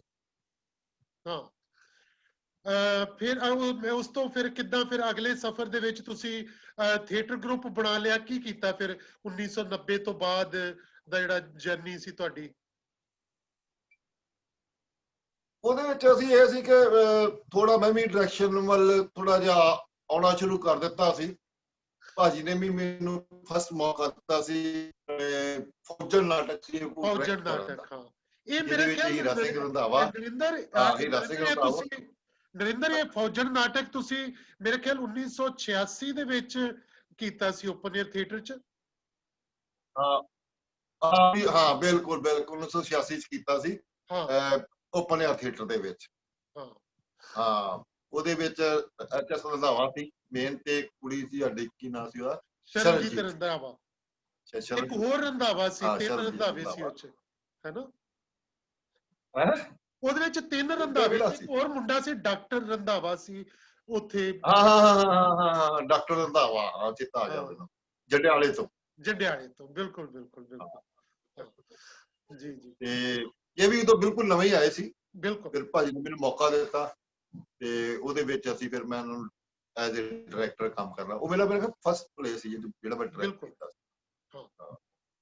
ਤੇ ਇਹ ਫਿਰ ਕਿਉਂਕਿ ਇਹ ਨਾਟਕ ਤੇ ਤੁਸੀਂ 86 ਚ ਡਾਇਰੈਕਟ ਕੀਤਾ, ਫਿਰ ਉਸ ਤੋਂ ਬਾਅਦ ਗੈਪ ਪੈ ਗਿਆ, ਫਿਰ ਐਕਟਿੰਗ ਹੀ ਕਰਦੇ ਰਹੇ ਭਾਜੀ ਨਾਲ ਨਾਟਕਾਂ 'ਚ, ਤੇ ਫਿਰ ਉਸ ਤੋਂ ਅਗਲੇ ਪੜਾਅ ਬਾਰੇ ਮੈਂ ਸੁਣਨਾ ਚਾਹੁੰਦਾ ਕਿ ਫਿਰ ਉਸ ਤੋਂ ਅਗਲਾ ਪੜਾਅ ਕਿੱਦਾਂ ਗੁਜ਼ਰਿਆ ਤੁਹਾਡਾ, ਕਿ ਫਿਰ ਓਪਨ 에ਅਰ ਥੀਏਟਰ ਤਾਂ ਰਿਹਾ ਨਹੀਂ ਸੀ, ਗੁਰੂ ਨਾਨਕ ਭਵਨ ਦੇ ਵਿੱਚ ਕੁਛ ਨਹੀਂ ਹੋਇਆ। ਫਿਰ ਇਹ ਸੀ ਕਿ ਗੁਰੂ ਰਾਮਦਾਸ ਸੁਸਾਇਟੀ ਸੀ ਜਾਂ ਦੂਜੇ ਸੀ, ਥੋੜੇ ਬਹੁਤੇ ਸਰਗਰਮੀਆਂ ਚੱਲਦੀਆਂ ਰਹੀਆਂ, ਪਰ ਥੋੜੀਆਂ ਬਹੁਤੀਆਂ, ਬਹੁਤ ਜ਼ਿਆਦਾ ਨਹੀਂ ਸੀ ਇਹਨਾਂ ਦਿਨਾਂ ਦੇ ਵਿੱਚ। ਤੇ ਕਿਉਂਕਿ ਭਾਜੀ ਵੀ ਚਲ ਗਏ ਉੱਥੇ, ਤੁਸੀਂ ਵੀ ਚਲ ਗਏ, ਫਿਰ ਉਸ ਤੋਂ ਬਾਅਦ ਜਿਆਦੀਆਂ ਸਰਗਰਮੀਆਂ ਹੋਈਆਂ ਨਹੀਂ ਕਿਹਾ ਸਾਡੇ ਆਪਾਂ। ਤੇ 1990 ਤੋਂ ਬਾਅਦ 91 ਤੋਂ ਬਾਅਦ ਜਦੋਂ ਤੁਸੀਂ ਆਪਣਾ ਥੀਏਟਰ ਗਰੁੱਪ ਬਣਾ ਲਿਆ, ਫਿਰ ਉਹ ਕਿਸ ਤਰ੍ਹਾਂ, ਕੀ ਸੋਚ ਕੇ ਜਾਂ ਕਿੱਦਾਂ ਬਣਾਇਆ, ਮੈਂ ਉਹਦੇ ਬਾਰੇ ਹੁਣ ਜਾਣਨਾ ਚਾਹੁੰਦਾ ਵੀ ਉਹ ਕਿਉਂ ਲੋੜ ਪਈ ਸੀ ਉਹ ਬਣਾਉਣ ਦੀ, ਤੇ ਉਹਦੇ ਰਾਹੀਂ ਫਿਰ ਕੀ ਕੀ ਕੰਮ ਕੀਤੇ ਤੁਸੀਂ, ਉਹ ਜ਼ਰਾ ਇੱਕ ਲੰਬੀ ਗੱਲ ਦੇ ਵਿੱਚ ਮੈਨੂੰ ਸਾਰਾ ਦੱਸੋ। ਅਸਲ ਦੇ ਵਿੱਚ ਨਾ ਜੋ ਸਾਰੇ ਪਾਸੇ ਸਰਗਰਮੀਆਂ ਬੰਦ ਹੋ ਗਈਆਂ ਨਾ, ਤੇ ਫਿਰ ਮੈਂ ਇਹ ਸੋਚਿਆ ਕਿ ਹੁਣ ਆਪਣਾ ਗਰੁੱਪ ਬਣਾ ਕੇ ਆਪਾਂ ਨੂੰ ਵਰਕ ਕਰਨਾ ਸ਼ੁਰੂ ਕਰਨਾ ਚਾਹੀਦਾ ਹੈ। ਫਿਰ ਮੈਂ ਸਿਰਜਣਾ ਕਲਾ ਮੰਚ ਦੀ ਸਥਾਪਨਾ ਕੀਤੀ ਆਪਣੇ ਗਰੁੱਪ ਦੀ, ਤੇ ਉਹਦੇ ਵਿੱਚ ਆਪਣਾ ਕੰਮ ਕਰਨਾ ਸ਼ੁਰੂ ਕੀਤਾ। ਫਿਰ 1992 ਵਿੱਚ ਤੇ ਕੇਵਲ ਜੀ ਤੁਸੀਂ ਆ ਗਏ, ਫਿਰ ਤੁਹਾਡੇ ਨਾਲ ਕਾਫੀ ਕੰਮ ਕੀਤਾ, ਕਾਫੀ ਪਲੇਅਰਾਂ ਦੇ ਵਿੱਚ ਮੈਂ ਤੇ ਕੰਮ ਕੀਤਾ, ਹਨਾ। ਤੇ ਫਿਰ 1996 ਵਿੱਚ ਫਿਰ ਮੈਂ ਮੇਨ ਡਾਇਰੈਕਸ਼ਨ ਲਾਈਨ ਚੁਣ ਲਈ। ਤੇ ਫਿਰ ਤੁਸੀਂ ਕਿਹੜਾ ਪਹਿਲਾ ਨਾਟਕ ਜਿਹੜਾ ਆਪਣੇ ਗਰੁੱਪ ਵੱਲੋਂ ਕੁਝ ਯਾਦ ਹੈ ਕਿਹੜਾ ਕੀਤਾ ਸੀ ਐਜ਼ ਏ ਡਾਇਰੈਕਟਰ? ਮੈਂ ਆਪਣੇ ਗਰੁੱਪ ਵੱਲੋਂ ਮੇਰੇ ਖਿਆਲ ਮਸੀਹਾ ਨਾਟਕ ਕੀਤਾ ਸੀ। ਹਾਂ, ਤੇ ਮਸੀਹਾ ਫਿਰ ਨਾਟਕ ਕੀਤਾ ਸੀ। ਹੋਰ ਕਿਹੜੇ ਤੇ ਕਿੱਦਾਂ ਦੇ ਨਾਟਕ ਕਰਦੇ ਰਹੇ? ਫਿਰ ਮੈਂ 1996 ਵਿੱਚ ਨਾ ਐਕਸਪੈਰੀਮੈਂਟਲ ਕੰਮ ਕਰਨਾ ਸ਼ੁਰੂ ਕੀਤਾ ਥੋੜਾ ਜਿਹਾ, ਕਿ ਜਿਸ ਤਰ੍ਹਾਂ ਇੱਕ ਸਿਉਂਕ ਵਰਗੇ ਨਾਟਕ ਨੂੰ ਮੈਂ ਡਾਂਗਾ ਰਾਹੀਂ ਸਾਰਾ ਉਹਨੂੰ ਕੀਤਾ। ਉਹ ਤੁਸੀਂ ਯੂਥ ਫੈਸਟੀਵਲ ਲਈ ਕੁਝ ਫਿਰ ਕੰਮ ਕੀਤੇ ਜਿਹੜੇ ਹੈ ਨਾ, ਉਹ ਬਹੁਤ ਅੱਛੇ ਸੀ। ਕੁਝ ਹਾਂ, ਯੂਥ ਫੈਸਟੀਵਲ ਦੇ ਕੰਮ ਕੀਤੇ। ਆਟੇ ਦੀਆਂ ਚਿੜੀਆਂ, ਕੁਝ ਏਦਾਂ ਦੇ ਨਾਟਕ ਜਿਹੜੇ ਸੀ ਉਹ ਬਹੁਤ ਵਧੀਆ ਕੀਤੇ। ਸਿਉਂਕ, ਆਟੇ ਦੀ ਚਿੜੀਆ, ਰਿਹਾਈ, ਹਨਾ, ਬਹੁਤ ਸਾਰੇ ਬਹੁਤ ਨਾਟਕ ਕੀਤੇ। ਹਾਂ ਹਾਂ, ਤੇ ਫਿਰ ਨਾਟਸ਼ਾਲਾ ਦੀ ਸਥਾਪਨਾ ਵੀ ਹੋ ਗਈ 19 ਦੇ ਵਿੱਚ। ਫਿਰ ਨਾਟਸ਼ਾਲਾ 'ਚ ਬਹੁਤ ਕੰਮ ਕੀਤਾ। ਹਾਂ, ਉਹ ਮੈਂ ਜਾਣਨਾ, ਉਹਨੂੰ ਜ਼ਰਾ ਡਿਟੇਲ 'ਚ ਦੱਸੋ, ਕਿੱਦਾਂ ਦੇ ਕੰਮ ਕੀਤੇ ਤੇ ਕਿਸ ਤਰ੍ਹਾਂ ਇੱਕ ਅਲੱਗ ਨਾਟਕ ਬਤੌਰ ਡਾਇਰੈਕਟਰ ਤੁਹਾਨੂੰ ਕੀ ਉਹਦੇ ਵਿੱਚ ਐਕਸਪੈਰੀਮੈਂਟ, ਕਿੱਦਾਂ ਦੇ ਐਕਸਪੈਰੀਮੈਂਟ ਕੀਤੇ ਤੇ ਉਹਦੇ ਵਿੱਚ ਤੁਸੀਂ ਕੀ ਵੱਖਰਾ ਕਰਨ ਦੀ ਕੋਸ਼ਿਸ਼ ਕੀਤੀ ਦੂਜਿਆਂ ਨਾਲ? ਏਦਾਂ ਮੈਂ ਨਾ ਵੱਖਰਾ ਮੈਂ ਤਕਰੀਬਨ ਨਵੇਂ ਥੀਏਟਰ ਦੇ ਵਿੱਚ ਐਕਸਪੈਰੀਮੈਂਟ ਕਰਦਾ ਰਿਹਾ, ਔਰ ਅੱਜ ਵੀ ਕਰਦਾ ਪਿਆ ਵਾਂ। ਤੇ ਜਿਸ ਤਰ੍ਹਾਂ ਮੈਂ ਪਹਿਲਾਂ ਸਿਉਂਕ ਨਾਟਕ ਕੀਤਾ, ਉਹਨੂੰ ਮੈਂ ਡਾਂਗਾ ਰਾਹੀਂ ਯੂਜ਼ ਕੀਤਾ, ਡਾਂਗਾ ਸਾਰੀਆਂ ਯੂਜ਼ ਕੀਤੀਆਂ ਉਹਦੇ ਵਿੱਚ। ਉਹ ਜਦੋਂ ਭਾਜੀ ਗੁਰਸ਼ਰਨ ਸਿੰਘ ਨੇ ਜੀ ਨੇ ਦੇਖਿਆ ਤੇ ਉਹ ਹੈਰਾਨ ਹੀ ਹੋ ਗਏ ਕਿ ਯਾਰ ਏਦਾਂ ਵੀ ਮੇਰੇ ਨਾਟਕ ਨੂੰ ਕੀਤਾ ਜਾ ਸਕਦਾ ਸੀ। ਮੈਨੂੰ ਚੰਗੀ ਤਰ੍ਹਾਂ ਚੇਤਾ ਕਿ ਦੇਸ਼ ਭਗਤ ਹਾਲ ਦੇ ਵਿੱਚ ਕੀਤਾ ਗਿਆ ਸੀ। ਤੇ ਉਸ ਤੋਂ ਬਾਅਦ ਫਿਰ ਮੈਂ ਇੱਕ ਚੁੰਨੀਆਂ ਦਾ ਨਾਟਕ ਕੀਤਾ, ਜਿਹਦੇ ਵਿੱਚ ਸਾਰੀਆਂ ਚੁੰਨੀਆਂ ਯੂਜ਼ ਕੀਤੀਆਂ, ਆਟੇ ਦੀਆਂ ਚਿੜੀਆਂ। ਹਾਂ, ਤੇ ਫਿਰ ਇੱਕ ਤੁਹਾਡੀ ਮੈਡਮ ਦਾ ਹੀ ਲਿਖਿਆ ਪਲੇ ਰਿਹਾਈ ਕੀਤਾ, ਜਿਹਦੇ ਵਿੱਚ ਮੈਂ ਰੱਸਿਆਂ ਨੂੰ ਯੂਜ਼ ਕੀਤਾ। ਪਹਿਲੋਂ ਜੇਲ੍ਹ ਬਣਾਈ ਰੱਸਿਆਂ ਦੀ, ਫਿਰ ਰੱਸਿਆਂ ਨੂੰ ਟ੍ਰਾਇੰਗਲ ਦੇ ਕੇ ਇਸ ਤਰ੍ਹਾਂ ਟੰਗ ਕੇ ਉਹਨੂੰ ਕਦੀ ਘਰ ਦਾ ਰੂਪ ਦਿੱਤਾ, ਕਦੀ ਗਲੀ ਦਾ ਰੂਪ ਦਿੱਤਾ, ਕਦੀ ਕੁਛ ਰੂਪ ਦਿੱਤਾ, ਹੈਨਾ। ਤੇ ਉਹ ਮੈਂ ਉਸ ਤਰ੍ਹਾਂ ਫਿਰ ਤਜਰਬੇ ਕੀਤੇ ਸਾਰੇ। ਤੇ ਫਿਰ ਜਦੋਂ 1998 ਤੋਂ ਬਾਅਦ ਨਾਟਸ਼ਾਲਾ ਬਣ ਗਈ, 98 ਤੋਂ ਬਾਅਦ, ਤੇ ਉਸ ਤੋਂ ਬਾਅਦ ਫਿਰ ਹਾਲਾਂਕਿ ਤੁਸੀਂ ਨਾਟਸ਼ਾਲਾ ਨਾਲ ਡਾਇਰੈਕਸ਼ਨ ਦੇ ਕੰਮ ਮੇਰੇ ਖਿਆਲ 2000 ਤੋਂ ਬਾਅਦ ਹੀ ਕੀਤੇ, ਜਿਹੜੇ ਮਿਰਚ ਮਸਾਲਾ ਤੇ ਫਾਸਲੇ, ਹਨਾ, ਇਹ ਸਾਰੇ ਨਾਟਕ। 2000 ਤੋਂ ਬਾਅਦ ਫਿਰ ਮੈਂ ਬਹੁਤ ਕੰਮ ਕੀਤਾ ਨਾਟਸ਼ਾਲਾ ਲਈ। ਤੇ ਮੇਰਾ ਖਿਆਲ ਅੱਜ ਵੀ ਦੀ ਤਰੀਕ 'ਚ ਵੀ ਸਭ ਤੋਂ ਵੱਧ ਜਿਹੜੇ ਨਾਟਸ਼ਾਲਾ ਦੇ ਵਿੱਚ ਨਾਟਕ ਹੋਏ ਨੇ, ਉਹ ਮੇਰੇ ਡਾਇਰੈਕਸ਼ਨ ਹੇਠ ਹੀ ਹੋਏ ਨੇ, ਜਿਨ੍ਹਾਂ ਵਿੱਚੋਂ ਮਤਲਬ ਫਾਸਲੇ ਨਾਟਕ 200 ਸ਼ੋਅ ਕੀਤੇ, ਤੇ ਮਿਰਚ ਮਸਾਲਾ ਦੇ 280 ਸ਼ੋਅ ਕੀਤੇ, ਪਾਏਦਾਨ ਦੇ 50 ਸ਼ੋਅ ਕੀਤੇ, ਲੋਹੇ ਦੀ ਭੱਠੀ ਕੀਤੇ, ਮਸੀਹਾ ਕੀਤਾ, ਬਹੁਤ ਜ਼ਿਆਦਾ। ਮੈਂ ਨਾਟਸ਼ਾਲਾ ਬਹੁਤ ਜ਼ਿਆਦਾ ਫਿਰ ਨਾਟਕ ਕੀਤੇ। ਤੇ ਇਹ ਮੈਨੂੰ ਸੀਗਾ ਦੱਸੋ।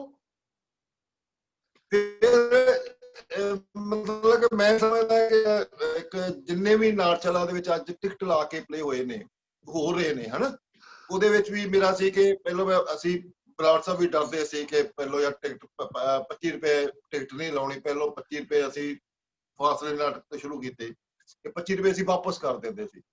ਫਿਰ 25 ਰੁਪਏ ਟਿਕਟ ਲਾਈ, ਫਿਰ 50, ਫਿਰ 100, ਫਿਰ 150। ਉਹ ਸਾਰੇ ਮੇਰੇ ਹੀ ਨਾਟਕ ਸੀ ਜਿਨ੍ਹਾਂ ਦੇ ਵਿੱਚ ਸਭ ਕੁਝ ਹੋਇਆ। ਤੇ ਨਾਟਸ਼ਾਲਾ ਵਿੱਚ ਵੀ ਮੈਂ ਬਹੁਤ ਐਕਸਪੈਰੀਮੈਂਟ ਕੀਤੇ, ਜਿਹਦੇ ਵਿੱਚ ਫਾਸਲੇ ਨਾਟਕ ਦੇ ਵਿੱਚ ਬਹੁਤ ਜ਼ਿਆਦਾ ਐਕਸਪੈਰੀਮੈਂਟ ਕੀਤੇ। ਉਹਦੇ ਵਿੱਚ ਇੱਕ ਸੀਨ ਸੀ ਚੰਦ ਤਾਰਿਆਂ ਦਾ, ਉਹ ਇੰਨੇ ਕੁ ਵਧੀਆ ਬਣਾਏ ਸੀ ਕਿ ਲੱਗਦਾ ਸੀ ਕਿ ਇਹ ਸੱਚੀ ਮੁੱਚੀ ਦੇ ਚੰਦ ਤਾਰੇ ਆ। ਔਰ ਜਦੋਂ ਪਲੇ ਵੇਖ ਕੇ ਲੋਕੀ ਜਾਂਦੇ ਸੀ ਤੇ ਘਰ ਜਾ ਕੇ ਉਹਨਾਂ ਨੇ ਛੱਤਾਂ ਤੇ ਸੌਣਾ ਸ਼ੁਰੂ ਕਰ ਦਿੱਤਾ ਕਿ ਯਾਰ ਅੱਜ ਛੱਤ ਤੇ ਸੌਣੇ, ਚੰਦ ਤਾਰੇ ਦੇ ਨਜ਼ਾਰੇ ਦੇਖਦੇ ਆ, ਹਨਾ। ਇਸੇ ਤਰ੍ਹਾਂ ਮਿਰਚ ਮਸਾਲਾ ਕਮੇਡੀ ਨਾਟਕ ਆ, ਉਹ ਅੱਜ ਹੀ ਦਰਸ਼ਕ ਉਹਦੀ ਡਿਮਾਂਡ ਕਰ ਰਹੇ ਨੇ। ਹਜੇ ਕਿ 280 ਸ਼ੋਅ ਹੋ ਗਏ ਨੇ ਉਹਦੇ, ਪਰ ਅੱਜ ਵੀ ਉਹ ਟਿਕਟ ਲਾ ਕੇ ਹਾਊਸਫੁੱਲ ਉਹਦਾ ਜਾਂਦਾ ਹੈ, ਜਦੋਂ ਮਰਜ਼ੀ ਉਹਨੂੰ ਕਰ ਲਓ, ਹਨਾ। ਤੇ ਉਸ ਤੋਂ ਬਾਅਦ ਪਾਏਦਾਨ ਕੀਤਾ। ਪਾਏਦਾਨ ਦੀ ਮੈਂ ਤੁਹਾਨੂੰ ਦੱਸਣਾ ਚਾਹਾਂਗਾ, ਪਾਏਦਾਨ ਦੇ ਵਿੱਚ ਅਸੀਂ ਇੱਕ ਚੂਹੇ ਕੋ ਕੰਮ ਕਰਾਇਆ, ਔਰ ਤੁਸੀਂ ਹੈਰਾਨ ਹੋਵੋਗੇ ਕਿ ਇੱਕ ਚੂਹੇ ਨੇ 50 ਸ਼ੋਅ ਲਗਾਤਾਰ ਨਾਟਸ਼ਾਲਾ 'ਚ ਕੀਤੇ। ਅੱਛਾ, ਉਹ ਆਪਣੇ ਤੇ ਚੂਹਾ ਨਾਟਕ ਛੱਡ ਕੇ ਗਿਆ ਨੀ ਕਿਤੇ ਹੋਰ, ਕਿ ਕੋਈ ਹੋਰ ਉਹਨੂੰ ਸ਼ੂਟਿੰਗ ਆ ਗਈ ਹੋਵੇ ਤੇ ਉੱਥੇ ਚਲੇ ਗਿਆ ਹੋਵੇ? ਨਾਟਕ ਦਾ ਸ਼ੌਂਕ ਪੈ ਗਿਆ। ਅੱਛਾ। ਉਹ ਨਾ ਇੱਕ ਛੋਟਾ ਜਿਹਾ ਚੂਹਾ ਆਉਂਦਾ ਹੈ, ਉਹਨੂੰ ਆਪਾਂ ਉਹਨੂੰ ਚੂਹੇ ਨੂੰ ਵੀ ਦੇਖੋ ਮੈਂ ਗੱਲ ਕਰਨਾ ਚਾਹਾਂਗਾ ਕਿ ਚੂਹੇ ਨੂੰ ਵੀ ਇੰਨਾ ਤਜਰਬਾ ਹੋ ਗਿਆ ਸੀ ਜਦੋਂ ਉਲਟ ਥਾਲੀ ਕੱਢੀਦਾ ਸੀ ਨਾ, ਉਹ ਆਪਣੇ ਆਪ ਹੀ ਹੁਣ ਜਿਹਨੂੰ ਪਤਾ ਹੁੰਦਾ ਕਿ ਹੁਣ ਮੇਰਾ ਬਾਹਰ ਦਾ ਰਸਤਾ ਇਹ ਆ, ਹਾਂ ਉਹ ਬਾਹਰ ਉਸੇ ਪਿੰਜਰੇ ਦੇ ਵਿੱਚ ਚਲਾ ਜਾਂਦਾ ਸੀ। ਔਰ ਜਦੋਂ ਅਸੀਂ ਜੋ ਕੁਝ ਵੀ ਅਸੀਂ ਖਾਈਦਾ ਸੀ ਜਾਂ ਪੀਵੀਦਾ ਸੀ ਹਨਾ, ਉਹ ਚੂਹੇ ਨੂੰ ਵੀ ਨਾਲ ਦੇਣਾ। ਉਹ ਚੂਹਾ ਹੌਲੀ ਹੌਲੀ ਹੌਲੀ ਹੌਲੀ ਐਡਾ ਮੋਟਾ ਹੋ ਗਿਆ, ਉਹਦਾ ਐਂਡ ਉਹਦਾ ਇਹ ਹੋਇਆ ਕਿ ਉਹ ਅੱਗੇ ਵਿਰਲ ਲੱਗ ਪਿਆ। ਹਾਂ ਉਹ ਫਿਰ ਐਕਟਰ ਬਣ ਉਹਨੂੰ ਪੈਣਾ ਜਦੋਂ ਐਕਟਰ ਬਣ ਗਿਆ ਨਾ, ਇਸ ਕਰਕੇ ਵੇਰਦਾ ਸੀ ਉਹ। ਫਿਰ ਉਹਨੂੰ ਅਸੀਂ ਇਸ ਤਰ੍ਹਾਂ ਕਰਨਾ ਵੀ ਉਹਨੂੰ ਪਹਿਲਾਂ ਜਦੋਂ ਸਟੇਜ ਤੇ ਛੱਡਣਾ ਨਾ, ਉਹਨੂੰ ਪਹਿਲਾਂ ਨਵਾ ਦੇਣਾ, ਟੂਟੀ ਥੱਲੇ ਕਰ ਦੇਣਾ ਉਹਨੂੰ ਸੁਸਤ ਜਿਹਾ ਕਰਕੇ, ਤੇ ਫਿਰ ਉਹਨੂੰ ਸਟੇਜ ਤੇ ਛੱਡੀਦਾ। ਅੱਛਾ ਹਾਂ ਨਹੀਂ, ਇਹ ਬਹੁਤ ਵਧੀਆ ਐਕਸਪੈਰੀਮੈਂਟ ਸੀਗਾ, ਮੈਂ ਦੇਖਿਆ ਵਾ। ਇੱਕ ਤੁਸੀਂ ਮਸੱਲੀ ਵੀ ਕੀਤਾ ਸੀ ਨਾਟਕ, ਉਹਦੇ ਬਾਰੇ ਦੱਸੋ ਕਿਵੇਂ? ਉਹ ਮੈਂ ਬਿਆਸ ਵਾਲਿਆਂ ਦੀ ਟੀਮ ਨਾਲ ਕੀਤਾ ਸੀ, ਜਿਹਦੇ ਵਿੱਚ ਨਿਸ਼ਾਨ ਸੀ, ਸੁੱਖੀ ਪਵਾਰ ਸੀ, ਜਿਹਨੂੰ ਅੱਜਕੱਲ ਮੰਨਤ ਸਿੰਘ ਕਹਿੰਦੇ ਆ ਹਨਾ। ਉਹ ਵੀ ਕਾਫੀ ਅੱਛਾ ਨਾਟਕ ਰਿਹਾ ਮੇਰਾ। ਹਾਂ ਉਹ ਸੀ ਕਿ ਉਹ ਨਾਟਕ ਕਰਨ ਦੀ ਕੀ ਲੋੜ ਪਈ ਸੀ, ਕਿਉਂ ਕੀਤਾ ਸੀ? ਕੁਝ ਉਹਦੇ ਪਿੱਛੇ ਕੁਝ ਸੀਗਾ ਵੀ ਕਿਸੇ ਕਿਸ ਤਰ੍ਹਾਂ ਨਾਟਕ ਦਾ ਉਹਦੀ? ਨਹੀਂ, ਮੈਨੂੰ ਉਹਦੀ ਸਕ੍ਰਿਪਟ ਬੜੀ ਅੱਛੀ ਲੱਗੀ। ਹਾਂ, ਸਕ੍ਰਿਪਟ ਬੜੀ ਅੱਛੀ ਲੱਗੀ ਸੀ। ਤੇ ਉਹਦੇ ਵਿੱਚ ਜਿਸ ਤਰ੍ਹਾਂ ਉਹਨਾਂ ਨੇ ਇੱਕ ਨਾ ਉਹਦੇ ਵਿੱਚ ਜਿਹੜੀ ਲੈਂਗੁਏਜ ਸੀ ਨਾ, ਉਹਦੇ ਚ ਲੈਂਗੁਏਜ ਬਹੁਤ ਵਧੀਆ ਸੀ, ਬਹੁਤ ਵਧੀਆ ਸੀ। ਕਿਉਂਕਿ ਉਹਦੀ ਜਿਹੜੀ ਲੈਂਗੁਏਜ ਸੀ, ਉਹ ਸਭ ਤੋਂ ਉਹ ਨਾਟਕ ਨੂੰ ਕਰਨਾ ਬੜਾ ਔਖਾ ਸੀ। ਕਰਨਾ ਕਿਉਂ ਔਖਾ ਸੀ ਕਿ ਉਹਦੀ ਜਿਹੜੀ ਲੈਂਗੁਏਜ ਆ ਭੰਡਾ ਦੇ ਨਾਲ ਬਿਲਕੁਲ ਮੇਚ ਖਾਂਦੀ। ਤੇ ਜਦੋਂ ਮੈਂ ਸਾਰੇ ਐਕਟਰਾਂ ਨੂੰ ਕਰਾ ਰਿਹਾ ਸੀ ਪਲੇ, ਤੇ ਉਹ ਮਸੱਲੀ ਦੀ ਲੈਂਗੁਏਜ ਬੋਲਣ ਦੀ ਜਗ੍ਹਾ ਉਹ ਭੰਡਾ ਦੀ ਲੈਂਗੁਏਜ ਬੋਲਣੀ ਸ਼ੁਰੂ ਕਰ ਦਿੰਦੇ ਸੀ। ਉਹਦੀ ਲੈਂਗੁਏਜ ਹੋਰ ਸੀ, ਉਹਦੀ ਹੋਰ ਸੀ। ਉਹ ਬੜਾ ਉਦੋਂ ਐਕਟਰ ਸਾਰੇ ਅੱਛੇ ਐਕਟਰ ਸੀ ਜਿਹੜੇ ਕੰਮ ਕਰ ਰਹੇ ਸੀ। ਆਸਾ ਸਿੰਘ ਦੇ ਦੋਨੇ ਬੇਟੇ ਸੀ, ਮੰਨਤ ਸਿੰਘ ਸੀ, ਨਿਸ਼ਾਨ ਸੀ, ਬੜੇ ਸਾਰੇ ਅੱਛੇ ਸੀ ਐਕਟਰ। ਤੇ ਉਹਦੇ ਚ ਇਹ ਹੁੰਦਾ ਸੀ ਕਿ ਉਹ ਜਦੋਂ ਇੱਕ ਨੇ ਐਕਟਿੰਗ ਕਰਕੇ ਆਉਣਾ ਤਾਂ ਦੂਜੇ ਨੇ ਕਹਿਣਾ ਹੁਣ ਤੂੰ ਫਸੇਗਾ, ਤੇਰੇ ਕੋਲ ਵੀ ਲੈਂਗੁਏਜ ਭੰਡਾ ਵਾਲੀ ਬੋਲੀ ਜਾਣੀ ਆ। ਉਹ ਭੰਡਾ ਵਾਲੀ ਲੈਂਗੁਏਜ ਨਹੀਂ ਆ, ਉਹਦੀ ਅਲੱਗ ਲੈਂਗੁਏਜ ਹੈ। ਹਾਂ ਬਿਲਕੁਲ। ਹਾਂ, ਤੇ ਜਦੋਂ ਆਮ ਬੰਦਾ ਬੋਲਦਾ ਹੈ ਉਹ ਲੈਂਗੁਏਜ ਭੰਡਾਂ ਵਾਲੀ ਆ ਜਾਂਦੀ ਹੈ। ਉਹਨੂੰ ਵੀ ਕਾਫੀ ਮਤਲਬ ਕਿ ਔਖਾ ਤਜਰਬਾ ਸੀ ਉਹ ਵੀ ਕੀਤਾ ਮੈਂ, ਪਰ ਬਹੁਤ ਰਿਸਪੌਂਸ ਅੱਛਾ ਰਿਹਾ ਉਹਦਾ। ਇੱਕ ਤੁਸੀਂ ਦੇਹੀ ਨਾਦ ਵੀ ਕੀਤਾ ਸੀ ਪੋਇਟਰੀ ਦੇ ਉੱਤੇ। ਹਾਂ, ਉਹ ਸਵੀ ਹੋਰਾਂ ਦੀ ਕਮੇਸ਼ਵਰੀ। ਹਾਂ, ਕਮੇਸ਼ਵਰੀ ਨਾਟਕ ਮੈਂ ਕੀਤਾ ਸੀ, ਹਰਦੀਪ ਗਿੱਲ ਨਾਲ ਮੇਰੇ ਕੋਲ ਡਾਇਰੈਕਟ ਕਰਾਇਆ ਸੀ, ਰੀਤਾ ਦੇਵਗਨ ਤੇ ਹਰਦੀਪ ਗਿੱਲ ਨੇ। ਤੇ ਉਹ ਨਾਟਕ ਅਸਲ ਦੇ ਵਿੱਚ ਔਖਾ ਸੀ ਕਰਨਾ, ਮਤਲਬ ਕਿ ਉਹਦੀ ਆਲੋਚਨਾ ਵੀ ਬੜੀ ਹੋਈ ਤੇ ਤਾਰੀਫ ਵੀ ਬੜੀ। ਜਦੋਂ ਮੈਂ ਉਹ ਸਾਰਾ ਕਮੇਸ਼ਵਰੀ ਤੇ ਸੀ ਕਿ ਕਿਸ ਤਰ੍ਹਾਂ ਜਨਤਾ ਉਹਨਾਂ ਦੀਆਂ ਗੁਫਾਵਾਂ, ਉਹਦੇ ਵਿੱਚ ਔਰਤਾਂ ਦੀ ਜ਼ਿੰਦਗੀ, ਮਸ਼ੀਨਾਂ ਦੇ ਵਿੱਚ ਔਰਤਾਂ ਦੀ ਜ਼ਿੰਦਗੀ ਕੀ ਆ, ਜਾਂ ਉਹਦੇ ਵਿੱਚ ਉਹ ਬੜਾ ਐਕਸਪੈਰੀਮੈਂਟਲ ਪਲੇ ਸੀ ਉਹ ਸਾਰਾ। ਉਹਦੇ ਵਿੱਚ ਕੁਝ ਜਨਤਾ ਲੋਰਾਂ ਦੀਆਂ ਗੁਫਾਵਾਂ ਦੇ ਜਿਹੜੇ ਉਹ ਵੀ ਮੈਂ ਥੋੜਾ ਜਿਹਾ ਦਿਖਾਇਆ ਸਾਰਾ ਕੁਝ। ਪਰ ਉਹਨੂੰ ਕਰਨਾ ਬਹੁਤ ਔਖਾ ਸੀ, ਆਮ ਬੰਦੇ ਦੇ ਵਾਸਤੇ ਰੋਕ ਲਈ ਉਹਨੂੰ। ਤੇ ਉਹਦੇ ਵਿੱਚ ਮੈਂ ਲੁਧਿਆਣੇ ਕੀਤਾ, ਬਹੁਤ ਉਹਦੀ ਤਾਰੀਫ ਹੋਈ। ਫਿਰ ਹੁਣ ਮੈਂ ਚੰਡੀਗੜ੍ਹ ਕੀਤਾ, ਬਹੁਤ ਉੱਥੇ ਆਲੋਚਨਾ ਹੋਈ, ਬੜਾ ਕੁਝ ਅਖਬਾਰਾਂ ਨੇ ਮੇਰੇ ਬਾਰੇ ਲਿਖਿਆ ਕਿ ਕਿਉਂਕਿ ਮੈਂ ਗੁਰਸ਼ਨ ਭਾਈ ਨਾਲ ਕੰਮ ਕਰਦਾ ਸੀ, ਮੇਰੀ ਇੱਕ ਇਮੇਜ ਬਣੀ ਸੀ ਕਿ ਬਿਲਕੁਲ ਇਸ ਕਿਸਮ ਦੇ ਨਾਟਕ ਕਰਦਾ ਹੈ ਨਾ, ਉਹ ਬਿਲਕੁਲ ਵੱਖਰਾ ਸੀ। ਪਰ ਐਂਡ ਤੇ ਜਦੋਂ ਸਾਰੀਆਂ ਅਖਬਾਰਾਂ ਨੇ ਮੇਰੇ ਬਾਰੇ ਲਿਖਤਾ, ਤੇ ਇੱਕ ਪੱਤਰਕਾਰ ਸੀ, ਉਹਨਾਂ ਦਾ ਨਾਮ ਹੈਗਾ ਸਤਿੰਦਰ ਸਿੰਘ ਨੂਰ, ਮੇਰਾ ਖਿਆਲ ਸਤਿੰਦਰ ਸਿੰਘ ਨੂਰ ਹੀ। ਉਹਨਾਂ ਨੇ ਮੇਰਾ ਫਿਰ ਪੂਰਾ ਆਰਟੀਕਲ ਲਿਖਿਆ, ਹਾਫ ਪੇਜ ਦਾ। ਉਹਨਾਂ ਨੇ ਮੇਰੀ ਫਿਰ ਤਾਰੀਫ ਕੀਤੀ ਉਹ ਅੱਜ ਵੀ ਮੇਰੇ ਕੋਲ ਮੌਜੂਦ ਹੈ, ਮੈਂ ਉਹ ਸਾਂਭ ਕੇ ਰੱਖਿਆ ਹੈ। ਫਿਰ ਉਹਨਾਂ ਨੇ ਸਾਰਿਆਂ ਨੂੰ ਕਿਹਾ ਵੀ ਨਹੀਂ ਠੀਕ ਹੈ, ਨਾਟਕ ਜਿਹੜਾ ਹੋਇਆ ਇਹਦੇ ਵਿੱਚ ਵਰਗਲ ਕੁਛ ਨਹੀਂ ਸੀ, ਇਹ ਤੁਹਾਡੀ ਆਪਣੀ ਸੋਚਣੀ ਹੈ। ਬਿਲਕੁਲ ਬਿਲਕੁਲ। ਮੈਂ ਤਾਂ ਹੀ ਉਹਦਾ, ਤੁਸੀਂ ਹੋਰ ਕਿਸ ਤਰ੍ਹਾਂ ਦੇ ਕੋਈ ਨਾਟਕ ਕੀਤੇ, ਕੋਈ ਕਹਾਣੀ? ਮੈਂ ਸੁੱਚੀ ਸਾਂਝ ਵੀ ਨਾਟਕ ਕੀਤਾ, ਵੀ ਹਰਦੀਪ ਗਿੱਲ ਨੇ ਤੇ ਨੀਤਾ ਨੇ ਮੇਰੇ ਕੋਲ ਡਾਇਰੈਕਟ ਕਰਾਇਆ ਸੀ। ਉਹ ਵੀ ਕਾਫੀ ਬੀਨਾ ਵਰਮਾ ਦੀ ਕਹਾਣੀ ਤੇ ਦੱਸਦੇ ਹੋ ਅਰਜਾਈ। ਹਾਂ, ਉਹ ਵੀ ਕੀਤਾ। ਉਹ ਤੇ ਵੀ ਕਾਫੀ ਵਧੀਆ ਐਕਸਪੈਰੀਮੈਂਟ। ਬਹੁਤ ਅੱਛਾ ਨਾਟਕ ਸੀ।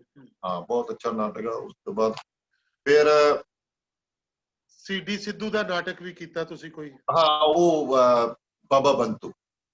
ਮੇਰੀ ਨਾ ਇੱਕ ਥੋੜੀ ਜਿਹੀ ਪ੍ਰੋਬਲਮ ਹੈ ਕਿ ਮੈਨੂੰ ਨਾਮ ਭੁੱਲ ਜਾਂਦੇ ਆ। ਮੈਨੂੰ ਕਦੀ ਕਦੀ ਐਕਟਰਾਂ ਦੇ ਇੰਟਰੋਡਕਸ਼ਨ ਕਰਾਉਣ ਲੱਗਾ ਵੀ ਪ੍ਰੋਬਲਮ ਆ ਜਾਂਦੀ ਹੈ। ਨਹੀਂ ਹਾਂ ਅੱਛਾ, ਇਹ ਆ ਕਿ ਇਹ ਉਲਟਾ ਹੈ ਸਾਂਗੀ, ਮੇਰੀ ਵੀ ਪ੍ਰੋਬਲਮ ਹੈ ਕਿ ਮੈਨੂੰ ਭੁੱਲਦਾ ਹੀ ਕੁਝ ਨਹੀਂ। ਮੈਨੂੰ ਨਾਟਕ ਨਾਲ ਜੁੜੀ ਹੋਈ ਕੋਈ ਗੱਲ ਨਹੀਂ ਭੁੱਲਦੀ, ਕਦੇ ਨਹੀਂ ਭੁੱਲਦੀ। ਨਹੀਂ ਇਹ ਤੇ ਗੱਲ ਹੈ, ਇਹ ਗੱਲ ਹੈ। ਮੈਂ ਨਾ ਕੁਝ ਭਾਜੀ ਨਾਲ ਗੱਲਾਂ ਤੁਹਾਡੇ ਨਾਲ ਸਾਂਝੀਆਂ ਕਰਨਾ ਚਾਹਾਂਗਾ। ਮੈਂ ਉਹੀ ਤਾਂ ਹੀ ਮੈਂ ਬਾਰ-ਬਾਰ ਕਹਿ ਰਿਹਾ ਵੀ ਕੁਝ ਏਦਾਂ ਦੀਆਂ ਗੱਲਾਂ ਜਿਹੜੀਆਂ ਕੋਈ ਐਕਸਪੀਰੀਅੰਸ ਸਾਂਝੇ ਕਰੋ ਸੁਖਦੇਵ ਪ੍ਰੀਤ ਦੇ ਨਾਲ, ਕੋਈ ਗੱਲਾਂ ਕੁਝ ਗੁਰਸ਼ਰਨ ਭਾਜੀ ਦੇ ਐਕਸਪੀਰੀਅੰਸ ਉਦਾਂ ਦੀਆਂ। ਹਾਂ ਜਦੋਂ ਗੁਰਸ਼ਰਨ ਭਾਜੀ ਦਾ ਨਾਟਕ ਕਰਨ ਚਾਹੀਦਾ ਸੀ ਨਾ, ਮੈਨੂੰ ਇਸ ਤੱਕ ਚੇਤੇ ਆ ਕਿ ਅਸੀਂ ਨਾਟਕ ਕਰਨ ਜਾਣਾ ਤੇ ਉਹ ਬੈਗ ਜਿਹੜੇ ਸਾਡੇ ਕੋਲ ਹਰੇ ਬੈਗ ਸੀ ਨਾ, ਉਹ ਆਪਾਂ ਆਪਣੇ ਗੋਡਿਆਂ ਤੇ ਰੱਖੀਦੇ ਸੀ ਹਮੇਸ਼ਾ। ਮੈਂ ਸੁਖਦੇਵ ਸਾਰਿਆਂ ਨੇ ਜਿੰਨੇ ਵੀ ਜਾਂਦੇ ਹੁੰਦੇ ਤੇ, ਕਿਉਂਕਿ ਸਾਨੂੰ ਇਹ ਨਹੀਂ ਸੀ ਪਤਾ ਹੁੰਦਾ ਕਿ ਆਪਾਂ ਨੂੰ ਅੱਤਵਾਦੀਆਂ ਮਾਰ ਦੇਣਾ ਕਿ ਆਪਾਂ ਨੂੰ ਸਰਕਾਰ ਨੇ ਮਾਰ ਦੇਣਾ, ਹਨਾ। ਕਿਉਂਕਿ ਨਾਟਕ ਇਹੋ ਜਿਹੇ ਸੀ, ਸਾਰੇ ਨਾਟਕ ਇਹੋ ਜਿਹੇ ਤੇ ਉਹ ਇਸ ਕਰਕੇ ਕਦੀ ਨਾਟਕ ਕਰਨ ਜਾਣਾ, ਕਿਤੇ ਗੋਲੀਆਂ ਚੱਲ ਪੈਣੀਆਂ, ਕਦੀ ਟੈਰਰਿਸਟ ਆ ਜਾਣੇ, ਕਦੀ ਪੁਲਿਸ ਆ ਜਾਣੀ, ਮਤਲਬ ਕਿ ਬੜਾ ਔਖਾ ਟਾਈਮ ਸੀ। ਉਸ ਵਿੱਚ ਨਾਟਕ ਕਰਨੇ ਕੋਈ ਸੌਖਾ ਕੰਮ ਨਹੀਂ ਜਦੋਂ ਅਸੀਂ ਉਹ ਨਾਟਕ ਕੀਤੇ, ਹਨਾ। ਉਹ ਫਿਰ ਉਹਨੂੰ ਰੱਖ ਇੱਕ ਵਾਰ ਤੁਹਾਨੂੰ ਵੀ ਚੇਤੇ ਹੋਣਾ ਕਿ ਆਪਾਂ ਨਾਟਕ ਕਰਕੇ ਆਏ ਦਾਸਤਾਨੇ ਪੰਜਾਬ, ਰੇਨੂ ਭਾਬੀ ਜੀ ਤੂੰ ਵੀ ਸੀ, ਮੇਰਾ ਖਿਆਲ ਮੈਂ ਵੀ ਸੀ, ਤੇ ਸਾਨੂੰ ਅਸੀਂ ਫਗਵਾੜੇ ਲਾਗੇ ਬੱਸ ਚ ਉਹਨਾਂ ਨੇ ਘੇਰ ਲਿਆ ਪੁਲਿਸ ਵਾਲਿਆਂ ਨੇ, ਤੇ ਅਸੀਂ ਕਿਹਾ ਅਸੀਂ ਤੇ ਨਾਟਕ ਕਰਕੇ ਆ ਰਹੇ। ਕਹਿੰਦਾ ਪੰਜਾਬ ਚ ਅੱਗ ਵਰਦੀ, ਤੁਸੀਂ ਨਾਟਕ ਕਰਦੇ ਹੋ। ਸਾਰਿਆਂ ਨੂੰ ਸਾਨੂੰ ਥਾਣੇ ਲੈ ਗਏ ਸੀ। ਬਿਲਕੁਲ ਬਿਲਕੁਲ ਬਿਲਕੁਲ। ਪੁਲਿਸ ਪਈ, ਰੋਹ ਪੈ ਗਏ, ਪਤਾ ਨਹੀਂ ਕੋਈ ਕਿੱਧਰ ਨੂੰ ਭੱਜ ਗਿਆ, ਕੁਛ ਹੋ ਗਿਆ, ਹਨਾ। ਇਸ ਤਰ੍ਹਾਂ ਦੇ ਮਾਹੌਲ ਦੇ ਵਿੱਚ ਨਾਟਕ ਅਸੀਂ ਕੀਤੇ। ਇੱਕ ਮੈਨੂੰ ਚੇਤੇ ਚੰਗੀ ਤਰ੍ਹਾਂ ਚੇਤੇ ਆ, ਤੁਸੀਂ ਕਈ ਵਾਰੀ ਬਹੁਤ ਸ਼ੈਤਾਨ ਹੁੰਦੇ ਨਹੀਂ ਤੇ ਸੋਨੀ, ਅਸੀਂ ਹਮੇਸ਼ਾ ਹੀ ਉਹ ਸੰਗਲ ਵਾਲਾ ਬੈਗ ਨਾ ਤੁਸੀਂ ਮੇਰੇ ਚ ਪਾ ਦਿੰਦੇ ਸੀ। ਹਾਂ ਨਹੀਂ ਇਹ ਚ ਕੋਈ ਸ਼ੱਕ ਨਹੀਂ, ਮੈਂ ਸੋਨੀ ਅਸੀਂ ਸਾਰੇ ਬੜੇ ਸ਼ਰਾਰਤੀ ਸੀਗੇ। ਅਸੀਂ ਆਪਣੇ ਬੈਗ ਹੌਲੇ ਹੌਲੇ ਬਣਾ ਲੈਂਦੇ ਸੀਗੇ, ਪੱਗਾਂ ਪਾ ਪਾ ਕੇ ਹੌਲੇ ਕੱਪੜੇ ਹਨ, ਬਾਕੀਆਂ ਦੇ ਭਾਰੇ ਕਰ ਦਿੰਦੇ ਸੀਗੇ। ਸਾਈਜ਼ ਉਹੀ ਰੱਖਦੇ ਸੀ। ਜਦੋਂ ਅਸੀਂ ਐਕਸ਼ਨ ਸੌਂਗ ਦਾ ਟਾਈਮ ਆਇਆ, ਜਦੋਂ ਐਕਸ਼ਨ ਸੌਂਗ ਦਾ ਟਾਈਮ ਆਇਆ, ਅਸੀਂ ਐਕਸ਼ਨ ਸੌਂਗ ਸੀ ਤੇ ਇੱਕ ਸੰਗਲ ਹੁੰਦਾ ਸੀ ਬੜਾ ਵੱਡਾ। ਤੁਸੀਂ ਪਤਾ ਨਹੀਂ ਅਸੀਂ ਬੜਾ ਬਚਾਅ ਕਰਨਾ ਬੈਗ ਦਾ, ਤੁਸੀਂ ਪਤਾ ਨਹੀਂ ਕਿੱਥੋਂ ਚੁੱਕ ਕੇ ਸਾਡੇ ਬੈਗ ਚ ਠੋਕ ਦੇਣਾ। ਬਿਲਕੁਲ ਬਿਲਕੁਲ। ਉਦੋਂ ਬੜੇ ਅੱਛੇ ਗੁਜਰਾਤ ਨਾਟਕ ਕਰਨ ਗਏ ਤੇ ਅਸੀਂ ਨਾਟਕ ਕੀਤਾ ਕਰਫਿਊ। ਕਰਫਿਊ ਨਾਟਕ ਸੀ ਕਿ ਕਰਫਿਊ ਕਰਕੇ ਤੇ ਉਹ ਮਤਲਬ ਕਿ ਸਾਨੂੰ ਕੌਣ ਲੜਾ ਰਿਹਾ, ਤੇ ਉਹ ਨਾਟਕ ਵੇਖਣ ਤੋਂ ਬਾਅਦ ਇੱਕ ਹਿੰਦੂ ਔਰ ਇੱਕ ਮੁਸਲਮਾਨ ਜਿਹੜੇ ਉੱਥੋਂ ਦੇ ਲੀਡਰ ਸੀ ਉਹ ਆਏ ਤੇ ਉਹਨਾਂ ਨੇ ਆ ਕੇ ਆਪਸ ਵਿੱਚ ਜੱਫੀ ਪਾ ਲਈ, ਕਸਮ ਖਾਧੀ ਕਿ ਆਪਾਂ ਅੱਜ ਤੋਂ ਬਾਅਦ ਕਦੀ ਨਹੀਂ ਲੜਾਂਗੇ। ਇਹ ਮੇਰੀ ਜ਼ਿੰਦਗੀ ਦਾ ਬਹੁਤ ਵਧੀਆ ਤਜਰਬਾ ਸੀ। ਬਿਲਕੁਲ ਬਿਲਕੁਲ ਬਿਲਕੁਲ। ਹਾਂ ਇੱਕ ਵਾਰੀ ਅਸੀਂ ਅਹਿਮਦਾਬਾਦ ਪਲੇ ਕਰਨ ਗਏ, ਉਹ ਵੀ ਪਲੇ ਕਰਨ ਗਏ, ਉੱਥੇ ਉਹ ਗੀਤ ਗਾਇਆ ਹੈ ਲਾਲ ਫਰੇਰੇ ਤੇਰੀ ਕਸਮ ਇਸ ਖੂਨ ਕਾ ਬਦਲਾ ਹਮ ਲੈਂਗੇ। ਉੱਥੇ ਕੋਈ ਮਜ਼ਦੂਰ ਮਰਿਆ ਸੀ, ਉਹ ਮਜ਼ਦੂਰ ਭੜਕ ਪਏ ਸਾਰੇ, ਸਾਨੂੰ ਵੀ ਉਹ ਫੜ ਕੇ ਅੰਦਰ ਕਰ ਦਿੱਤਾ ਉਹਨਾਂ ਨੇ। ਬੜੇ ਇਹੋ ਜਿਹੀਆਂ ਬੜੀਆਂ ਵਾਰਦਾਤਾਂ ਹੁੰਦੀਆਂ ਨੇ। ਪਰ ਜਿਹੜੇ ਹਾਲਾਤਾਂ ਦੇ ਵਿੱਚ ਅਸੀਂ ਨਾਟਕ ਕੀਤੇ ਜਾਂ ਅਸੀਂ ਇਹ ਸਭ ਕੁਝ ਕੀਤਾ, ਉਦੋਂ ਬਹੁਤ ਔਖਾ ਸੀ ਪਰ ਲਗਨ ਬਹੁਤ ਸੀ। ਬਿਲਕੁਲ। ਅੱਜ ਕੱਲ੍ਹ ਦੇ ਐਕਟਰਾਂ ਦੇ ਵਿੱਚ ਲਗਨ ਬਹੁਤ ਘੱਟ, ਮਤਲਬ ਕਿ ਹੁਣ ਮੈਂ ਚਾਹੇ ਕਿਉਂ ਜੀ ਤੁਹਾਡੇ ਨਾਲ ਹੀ ਕੰਮ ਕੀਤਾ, ਐਜ਼ ਐਕਟਰ ਕੰਮ ਕੀਤਾ ਹੈ ਨਾ। ਤੁਸੀਂ ਉਹਨੂੰ ਸਕ੍ਰਿਪਟ ਦਿੰਦੇ ਸੀ ਨਾ, ਅਸੀਂ ਸਭ ਤੋਂ ਵਧੀਆ ਗੱਲ ਇਹ ਹੁੰਦੀ ਸੀ ਕਿ ਅਸੀਂ ਸਕ੍ਰਿਪਟ ਸ਼ੀਸ਼ੇ ਗਾੜੀ ਜਾ ਕੇ ਪੜ੍ਹੀ ਦੀ ਸੀ। ਅੱਜ ਦੇ ਐਕਟਰ ਨਹੀਂ ਪੜ੍ਹਦੇ, ਕੋਈ ਹੋਏਗਾ ਜਿਹੜਾ ਮਿਹਨਤ ਕਰਦਾ, ਅਸੀਂ ਉਹਨੂੰ ਪੜ੍ਹੀਦਾ ਸੀ ਜਾ ਕੇ। ਔਰ ਸਭ ਤੋਂ ਵਧੀਆ ਗੱਲ ਇਹ ਸੀ ਕਿ ਜਿਹੜਾ ਇੱਕ ਦੂਜੇ ਨੂੰ ਕਹਿੰਦਾ ਸੀ ਅੱਜ ਯਾਰ ਮੈਂ ਕਰੂੰਗਾ, ਤੂੰ ਵੇਖ ਤੂੰ ਕਿੰਨਾ ਕੁ ਵਧੀਆ ਕਰਦਾ ਮੈਂ ਵੇਖਾਂਗਾ। ਖਾਸ ਕਰਕੇ ਰਮਾ ਔਰ ਸੁਰਜੀਤ ਦੀ ਬਿਲਕੁਲ ਹਨਾ, ਉਹ ਹੁੰਦਾ ਸੀ ਨਾਲ ਹਰਦੀਪ ਗਿੱਲ ਦਾ ਜਿਹੜਾ ਹੁੰਦਾ ਸੀ ਉਹ ਵਾਲਾ ਰੋਲ ਦਾ, ਮਤਲਬ ਕਿ ਇੱਕ ਦੂਜੇ ਨੂੰ ਇਹ ਦੇਖੀਦਾ ਕਿ ਯਾਰ ਮੈਂ ਇਸ ਤੋਂ ਵਧੀਆ ਕਰ, ਟਾਈਮ ਪਾਸ ਨਹੀਂ ਸੀ ਕਰੀਦਾ। ਅੱਜ ਦੇ ਐਕਟਰਾਂ ਦੇ ਵਿੱਚ ਇਹ ਥੋੜੀ ਬਹੁਤ ਜ਼ਿਆਦਾ ਕਮੀ ਆ ਕਿ ਉਹਨਾਂ ਨੂੰ ਸਕ੍ਰਿਪਟ ਦੇਈਦੀ ਆ, ਉਹ ਪਿੱਛੇ ਰੋੜ ਕੇ ਪਿੱਛੇ ਪਾ ਲੈਂਦੇ ਆ, ਤੇ ਨਾ ਕਦੀ ਕੋਈ ਪੜ੍ਹ ਕੇ ਨਹੀਂ ਆਉਂਦਾ ਘਰੋਂ, ਕੜੀ ਕੋਈ ਸ਼ੀਸ਼ੇ ਗਾੜੀ ਮਤਲਬ ਕਿ ਉਹ ਤਿਆਰੀ ਨਹੀਂ ਕਰਕੇ ਆਉਂਦਾ, ਹਨਾ। ਸਾਡੇ ਟਾਈਮ ਤੇ ਤਿਆਰੀ ਸੀ, ਚਾਹੇ ਉਹ ਕੋਰਟ ਮਾਰਸ਼ਲ ਨਾਟਕ ਸੀ, ਚਾਹੇ ਕੋਈ ਵੀ ਨਾਟਕ ਸੀ। ਘਰ ਜਾ ਕੇ ਹਰਦੀਪ ਗਿੱਲ ਹੋਣੀ ਬਹੁਤ ਮਿਹਨਤ ਕਰਦਾ ਸੀ ਉਹ ਬੰਦਾ, ਮੈਂ ਵੇਖਦਾ ਹੁੰਦਾ ਸੀ ਉਹਨੂੰ ਵੀ ਘਰੋਂ ਕਿੰਨੀ ਮਿਹਨਤ ਕਰਕੇ ਆਉਣਾ। ਅਸੀਂ ਵੀ ਘਰੋਂ ਮਿਹਨਤ ਕਰਕੇ ਆਉਣਾ, ਜੋ ਸਕ੍ਰਿਪਟ ਦੇਣੀ ਅਸੀਂ ਸ਼ੀਸ਼ੇ ਗਾੜੀ ਬਹਿ ਕੇ, ਧੁੱਪੇ ਬਹਿ ਕੇ, ਕੋਠੇ ਤੇ ਬਹਿ ਕੇ ਜਾਂ ਘਰ ਦੇ ਅੰਦਰ ਉਹਨੂੰ ਬੋਲਦੇ ਸੀ ਬਾਰ-ਬਾਰ। ਤੇ ਹੁਣ ਮੇਰਾ ਖਿਆਲ ਤੁਹਾਡਾ ਵੀ ਤਜਰਬਾ ਹੋਣਾ ਹੈ ਕਿ ਕਿੰਨੇ ਐਕਟਰ ਬਹੁਤ ਘੱਟ ਮਿਹਨਤ ਕਰਦੇ, ਬਹੁਤ ਘੱਟ ਨੇ, ਉੱਥੇ ਬਹੁਤ ਆ ਘੱਟ ਕੇ ਹੈ ਯਾਦ ਜਿਹੜੇ ਕਰਦੇ ਸੀ। ਘੱਟ ਨੇ ਜਿਹੜੇ ਇਹੋ ਜਿਹੀ ਮਿਹਨਤ ਕਰਦੇ ਆ। ਬਿਲਕੁਲ ਬਿਲਕੁਲ। ਇਹ ਨਰਿੰਦਰ ਤੁਸੀਂ ਤੇ ਸੁਖਦੇਵ ਪ੍ਰੀਤ ਇਕੱਠੇ ਆਏ ਸੀ ਗੁਰਸ਼ਰਨ ਭਾਜੀ ਕੋਲ। ਸੁਖਦੇਵ ਦੀ 1991 ਚ ਡੈਥ ਹੋ ਗਈ। ਇਹ ਕੋਈ ਸੁਖਦੇਵ ਪ੍ਰੀਤ ਨਾਲ ਜੁੜੀਆਂ ਯਾਦਾਂ ਜਾਂ ਉਹ ਕਿੱਦਾਂ ਦਾ ਐਕਟਰ ਸੀ, ਉਹਦੇ ਬਾਰੇ ਕੋਈ ਗੱਲ ਕਰਨੀ ਚਾਹੋਗੇ? ਹਾਂ, ਸੁਖਦੇਵ ਪ੍ਰੀਤ ਮੇਰਾ ਖਿਆਲ ਜੇ ਅੱਜ ਹੁੰਦਾ ਤੇ ਪੰਜਾਬ ਦਾ ਸਭ ਤੋਂ ਟੌਪ ਦਾ ਐਕਟਰ, ਕਿਉਂਕਿ ਉਹਦੇ ਵਿੱਚ ਇੱਕ ਤੇ ਖੂਬਸੂਰਤ ਬਹੁਤ ਸੀ, ਹਾਂ, ਪਰਸਨੈਲਿਟੀ ਬਹੁਤ ਪਰਸਨੈਲਿਟੀ ਵਧੀਆ, ਬਹੁਤ, ਆਵਾਜ਼ ਬਹੁਤ ਅੱਛੀ ਸੀ, ਰਾਈਟਰ ਬਹੁਤ ਅੱਛਾ ਸੀ। ਉਹਦਾ ਸ਼ੇਰ ਇੱਕ ਮੈਨੂੰ ਹਮੇਸ਼ਾ ਹੀ ਯਾਦ ਉਹਦਾ ਸੀ, ਹਾਦਸੇਦਾਰ ਹਾਦਸਾ ਬੇਜ਼ਾਰ ਹੋ ਗਈ ਜ਼ਿੰਦਗੀ, ਅੰਨਾ ਘੋੜਾ ਮੌਤ ਦਾ ਸਵਾਰ ਹੋ ਗਈ, ਹੈ ਨਾ। ਤੇ ਐਕਟਰ ਬਹੁਤ ਵਧੀਆ ਸੀ, ਇਹਦੇ ਵਿੱਚ ਕੋਈ ਸ਼ੱਕ ਨਹੀਂ। ਔਰ ਦੂਜਾ ਕਿ ਉਹ ਚੈਲੰਜ ਕਬੂਲ ਕਰਦਾ ਸੀ। ਬਿਲਕੁਲ। ਉਹਨੇ ਜਦੋਂ ਫਸਟ ਟਾਈਮ ਦੁੱਲਾ ਭੱਟੀ ਨਾਟਕ ਕੀਤਾ, ਮੈਨੂੰ ਅੱਜ ਤੱਕ ਚੇਤੇ ਆ ਕਿ ਉਹ ਕਿੰਨੀ ਆਲੋਚਨਾ ਹੋਈ ਉਹਦੀ, ਹਰ ਪਾਸਿਓਂ ਆਲੋਚਨਾ ਹੋਈ ਵੀ ਇਹ ਕੁਛ ਨਹੀਂ ਇਹਨੇ ਕੀਤਾ, ਬਿਲਕੁਲ। ਹੈਨਾ। ਉਸ ਤੋਂ ਬਾਅਦ ਦੂਜੀ ਵਾਰੀ ਜਦੋਂ ਉਹਨੇ ਦੁੱਲਾ ਭੱਟੀ ਨਾਟਕ ਕੀਤਾ, ਉਹਦੀ ਇੰਨੀ ਕੁ ਤਾਰੀਫ ਹੋਈ, ਉਹ ਪੰਜਾਬ ਦੇ ਵਿੱਚ ਉਹਨੇ ਆਪਣੀ ਇੱਕ ਜਗ੍ਹਾ ਬਣਾ ਲਈ। ਉਦੋਂ ਪੰਜਾਬ ਦੇ ਵਿੱਚ ਜਿਹੜੇ ਟੌਪ ਦੇ ਐਕਟਰ ਸੀ ਸਟੇਜ ਤੇ, ਉਹਨਾਂ ਵਿੱਚੋਂ ਸੁਖਦੇਵ ਪ੍ਰੀਤ ਇੱਕ ਸੀ। ਮਤਲਬ ਕਿ ਜੇ 5 ਐਕਟਰ ਵੀ ਆਪਾਂ ਕੱਢੀਏ ਉਸ ਟਾਈਮ ਦੇ, 2 4 5 ਕੱਢੀਏ ਤੇ 2 ਚੋਂ 5 ਵਿੱਚੋਂ ਦੂਜੇ ਤੀਜੇ ਨੰਬਰ ਤੇ ਸੁਖਦੇਵ ਸੀ। ਇਹਨਾਂ ਵਧੀਆ ਐਕਟਰ ਸੀ, ਕਿਉਂਕਿ ਉਹਦਾ ਕਾਫੀ ਨਾਟਕ, ਤੇਰੇ ਨਾਟਕ ਮੈਨੂੰ ਅੱਜ ਤੱਕ ਚੇਤੇ ਯਾਰ, ਕੇਵਲ ਕੋਈ ਜਜ਼ਬਿਆਂ ਦੇ ਆਸ-ਪਾਸ। ਬਿਲਕੁਲ, ਹਾਂ, ਉਹਨੇ ਕੀਤਾ ਸੀ ਮੁੰਡੇ, ਬਹੁਤ ਅੱਛਾ, ਹੈਨਾ, ਬਹੁਤ ਅੱਛਾ ਸੀ, ਬਹੁਤ ਕਮਾਲ ਕੀਤੀ ਸੀ। ਉਹਦੇ ਅੰਦਰ ਨਾ ਇੱਕ ਅੱਗ ਸੀ ਕਿ ਮੈਂ ਕੁਛ ਬਣਨਾ, ਮੈਂ ਕੁਛ ਕਰਨਾ, ਕਿ ਉਹ ਕਰਦਾ ਸੀ। ਉਹ ਘਰ ਜਾ ਕੇ ਬਹੁਤ ਛੋਟਾ ਨਾਟਕ ਸੀ, ਭਾਈ ਦੇ ਨਾਟਕ ਸੀ, ਉਹਨਾਂ ਵਿੱਚ ਵੀ ਮਿਹਨਤ ਕਰਦਾ ਸੀ। ਉਹ ਘਰ ਦਾ ਉਹਨਾਂ ਸਕ੍ਰਿਪਟਾਂ ਨੂੰ ਪੜ੍ਹਦਾ ਸੀ, ਬਿਲਕੁਲ, ਉਹਨਾਂ ਨੂੰ, ਹਨਾ, ਉਹਦੇ ਚ ਇਹ ਖੂਬਸੂਰਤੀ ਸੀ। ਤੇ ਨਰਿੰਦਰ, ਤੁਸੀਂ ਹੁਣ ਜਦੋਂ ਆਪਣੇ ਥੀਏਟਰ ਗਰੁੱਪ ਨਾਲ ਕੰਮ ਕਰਦੇ ਹੋ ਤੇ ਕਿੱਦਾਂ ਫਿਰ ਆਪਣੇ ਲਈ ਨਵੀਆਂ ਸਕ੍ਰਿਪਟਾਂ ਕਿੱਦਾਂ ਦੀਆਂ, ਤੁਸੀਂ ਕੀ ਸੋਚ ਕੇ ਚੁਣਦੇ ਹੋ ਵੀ ਇਹੀ ਜ਼ਿਆਦਾ ਬਿਹਤਰ ਹੈ? ਤੁਸੀਂ ਕੋਈ ਟ੍ਰੇਨਿੰਗ ਵੀ ਦਿੰਦੇ ਹੋ ਬੱਚਿਆਂ ਨੂੰ, ਕੋਈ ਜਿਹੜੇ ਨਵੇਂ ਆਰਟਿਸਟ ਹੈ? ਹਾਂ, ਮੇਰਾ ਆਪਣਾ ਇੱਕ ਸਕੂਲ ਆ ਜਿੱਥੇ ਮੈਂ ਬੱਚਿਆਂ ਨੂੰ ਐਕਟਿੰਗ ਵੀ ਸਿਖਾ ਰਿਹਾ ਹਾਂ, ਕਿ ਉਹਨਾਂ ਨੂੰ ਐਕਟਿੰਗ ਕਿੱਦਾਂ ਕਰਨੀ ਚਾਹੀਦੀ ਹੈ, ਕਿਸ ਤਰ੍ਹਾਂ। ਤੇ ਦੂਜੀ ਇੱਕ ਸਕ੍ਰਿਪਟ ਚੁਣ ਲੱਗਿਆ ਨਾ, ਮੈਂ ਨਾ ਹਮੇਸ਼ਾ ਹੀ ਕੇਵਲ ਜੀ, ਮੈਂ ਜਿੱਦੋਂ ਵੀ ਕੋਈ ਨਾਟਕ ਡਾਇਰੈਕਟ ਕਰਦਾ, ਮੈਂ ਸਭ ਤੋਂ ਪਹਿਲਾਂ ਆਡੀਅנס ਨੂੰ ਸਾਹਮਣੇ ਰੱਖਦਾ ਕਿ ਇਹ ਸੀਨ ਦੇਖ ਕੇ ਆਡੀਅנס ਕੀ ਸੋਚੇਗੀ। ਬਿਲਕੁਲ, ਹਨਾ। ਸਕ੍ਰਿਪਟ ਚੁਣ ਲੱਗਿਆ ਵੀ ਮੈਂ ਇਸੇ ਗੱਲ ਦਾ ਖਿਆਲ ਰੱਖਣਾ ਕਿ ਇਸ ਸਕ੍ਰਿਪਟ ਨੂੰ ਜਦੋਂ ਲੋਕੀ ਦੇਖਣਗੇ, ਇਹਨਾਂ ਦਾ ਕੀ ਪ੍ਰਭਾਵ ਹੋਏਗਾ, ਸਾਰਾ ਕੁਝ ਉਸ ਹਿਸਾਬ ਨਾਲ ਮੈਂ ਸਕ੍ਰਿਪਟ ਵੀ ਚਾਹੁੰਦਾ, ਉਸ ਹਿਸਾਬ ਨਾਲ ਮੈਂ ਨਾਟਕ ਨੂੰ ਡਾਇਰੈਕਟ ਵੀ ਕਰਦਾ। ਬਹੁਤ ਅੱਛਾ। ਤੇ ਨਰਿੰਦਰ, ਹੁਣ ਕੋਈ ਹੋਰ ਕਮਿੰਗ ਪ੍ਰੋਜੈਕਟ ਜਿਹੜੇ ਤੁਹਾਡੇ ਦਿਮਾਗ 'ਚ ਹੋਣ ਕਿ ਮੈਂ ਏਦਾਂ ਦਾ ਅਜੇ ਤੱਕ ਮੈਂ ਕੀਤਾ ਨਹੀਂ ਹੈ, ਮੈਂ ਇਹ ਕਰਨਾ ਚਾਹੁੰਦਾ ਹੁਣ ਆਉਣ ਵਾਲੇ ਸਮੇਂ 'ਚ? ਹਾਂ, ਮੈਂ ਇੱਕ ਨਵੀਂ ਸਕ੍ਰਿਪਟ ਲਿਖਵਾ ਰਿਹਾ ਆ, ਤੇ ਉਹ ਇੱਕ ਵੱਖਰੀ ਕਿਸਮ ਦੀ ਸਕ੍ਰਿਪਟ ਲਿਖੀ ਵੀ ਗਈ ਹੈ ਤਕਰੀਬਨ। ਅੱਛਾ। ਕਿ ਉਹ ਹਸਪੀਟਲ ਦੀ ਇੱਕ ਸਕ੍ਰਿਪਟ ਆ ਕਿ ਜਦੋਂ ਪਤਾ ਆ ਸਾਰਿਆਂ ਨੂੰ ਮਰ ਜਾਣਾ, ਅਸੀਂ ਉਹਨਾਂ ਦੀ ਫੀਲਿੰਗਸ ਨੇ ਸਾਰਿਆਂ, ਕੀ ਸੋਚਦਾ ਬੰਦਾ, ਕੀ ਸੋਚਦਾ ਮਰਨ ਤੋਂ ਪਹਿਲਾਂ, ਹੈਨਾ। ਉਹ ਘੜੀ ਚੱਲ ਰਹੀ ਆ, ਘੜੀ ਦੇ ਮੁਤਾਬਕ, ਮਤਲਬ ਬੜੀ ਅੱਛੀ ਸਕ੍ਰਿਪਟ ਆ, ਉਹ ਤੇ ਮੈਂ ਕੰਮ ਕਰ ਰਿਹਾ। ਉਹ ਹੁਣ ਤੱਕ ਹੋ ਜਾਣਾ ਸੀ ਪਲੇ, ਪਰ ਹੁਣ ਲੋਕਡਾਊਨ ਕਰਕੇ ਕਰ ਨਹੀਂ ਸਕਿਆ ਮੈਂ ਪਲੇ ਨੂੰ।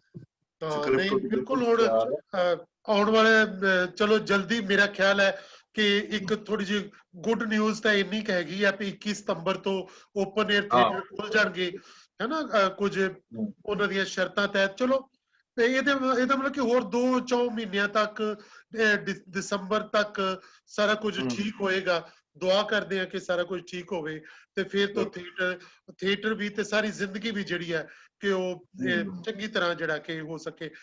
ਪੰਡਤ ਜੀ ਸੁਣਦੇ ਪਏ ਨੇ ਕ੍ਰਿਸ਼ਨ ਦਵੇਸਰ ਜੀ, ਹੀਰਾ ਰੰਧਾਵਾ, ਕੁਮਾਰ ਪਵਨਦੀਪ, ਸਰੀਨ ਸਾਹਿਬ, ਕੋਈ ਦੋਸਤ ਗੱਲ ਕਰਨੀ ਚਾਹੁੰਦਾ ਹੋਵੇ? ਸਰੀਨ ਸਾਹਿਬ ਕੁਝ ਕਹਿਣਾ ਚਾਹੁੰਦੇ ਨੇ ਜੀ। ਹਾਂਜੀ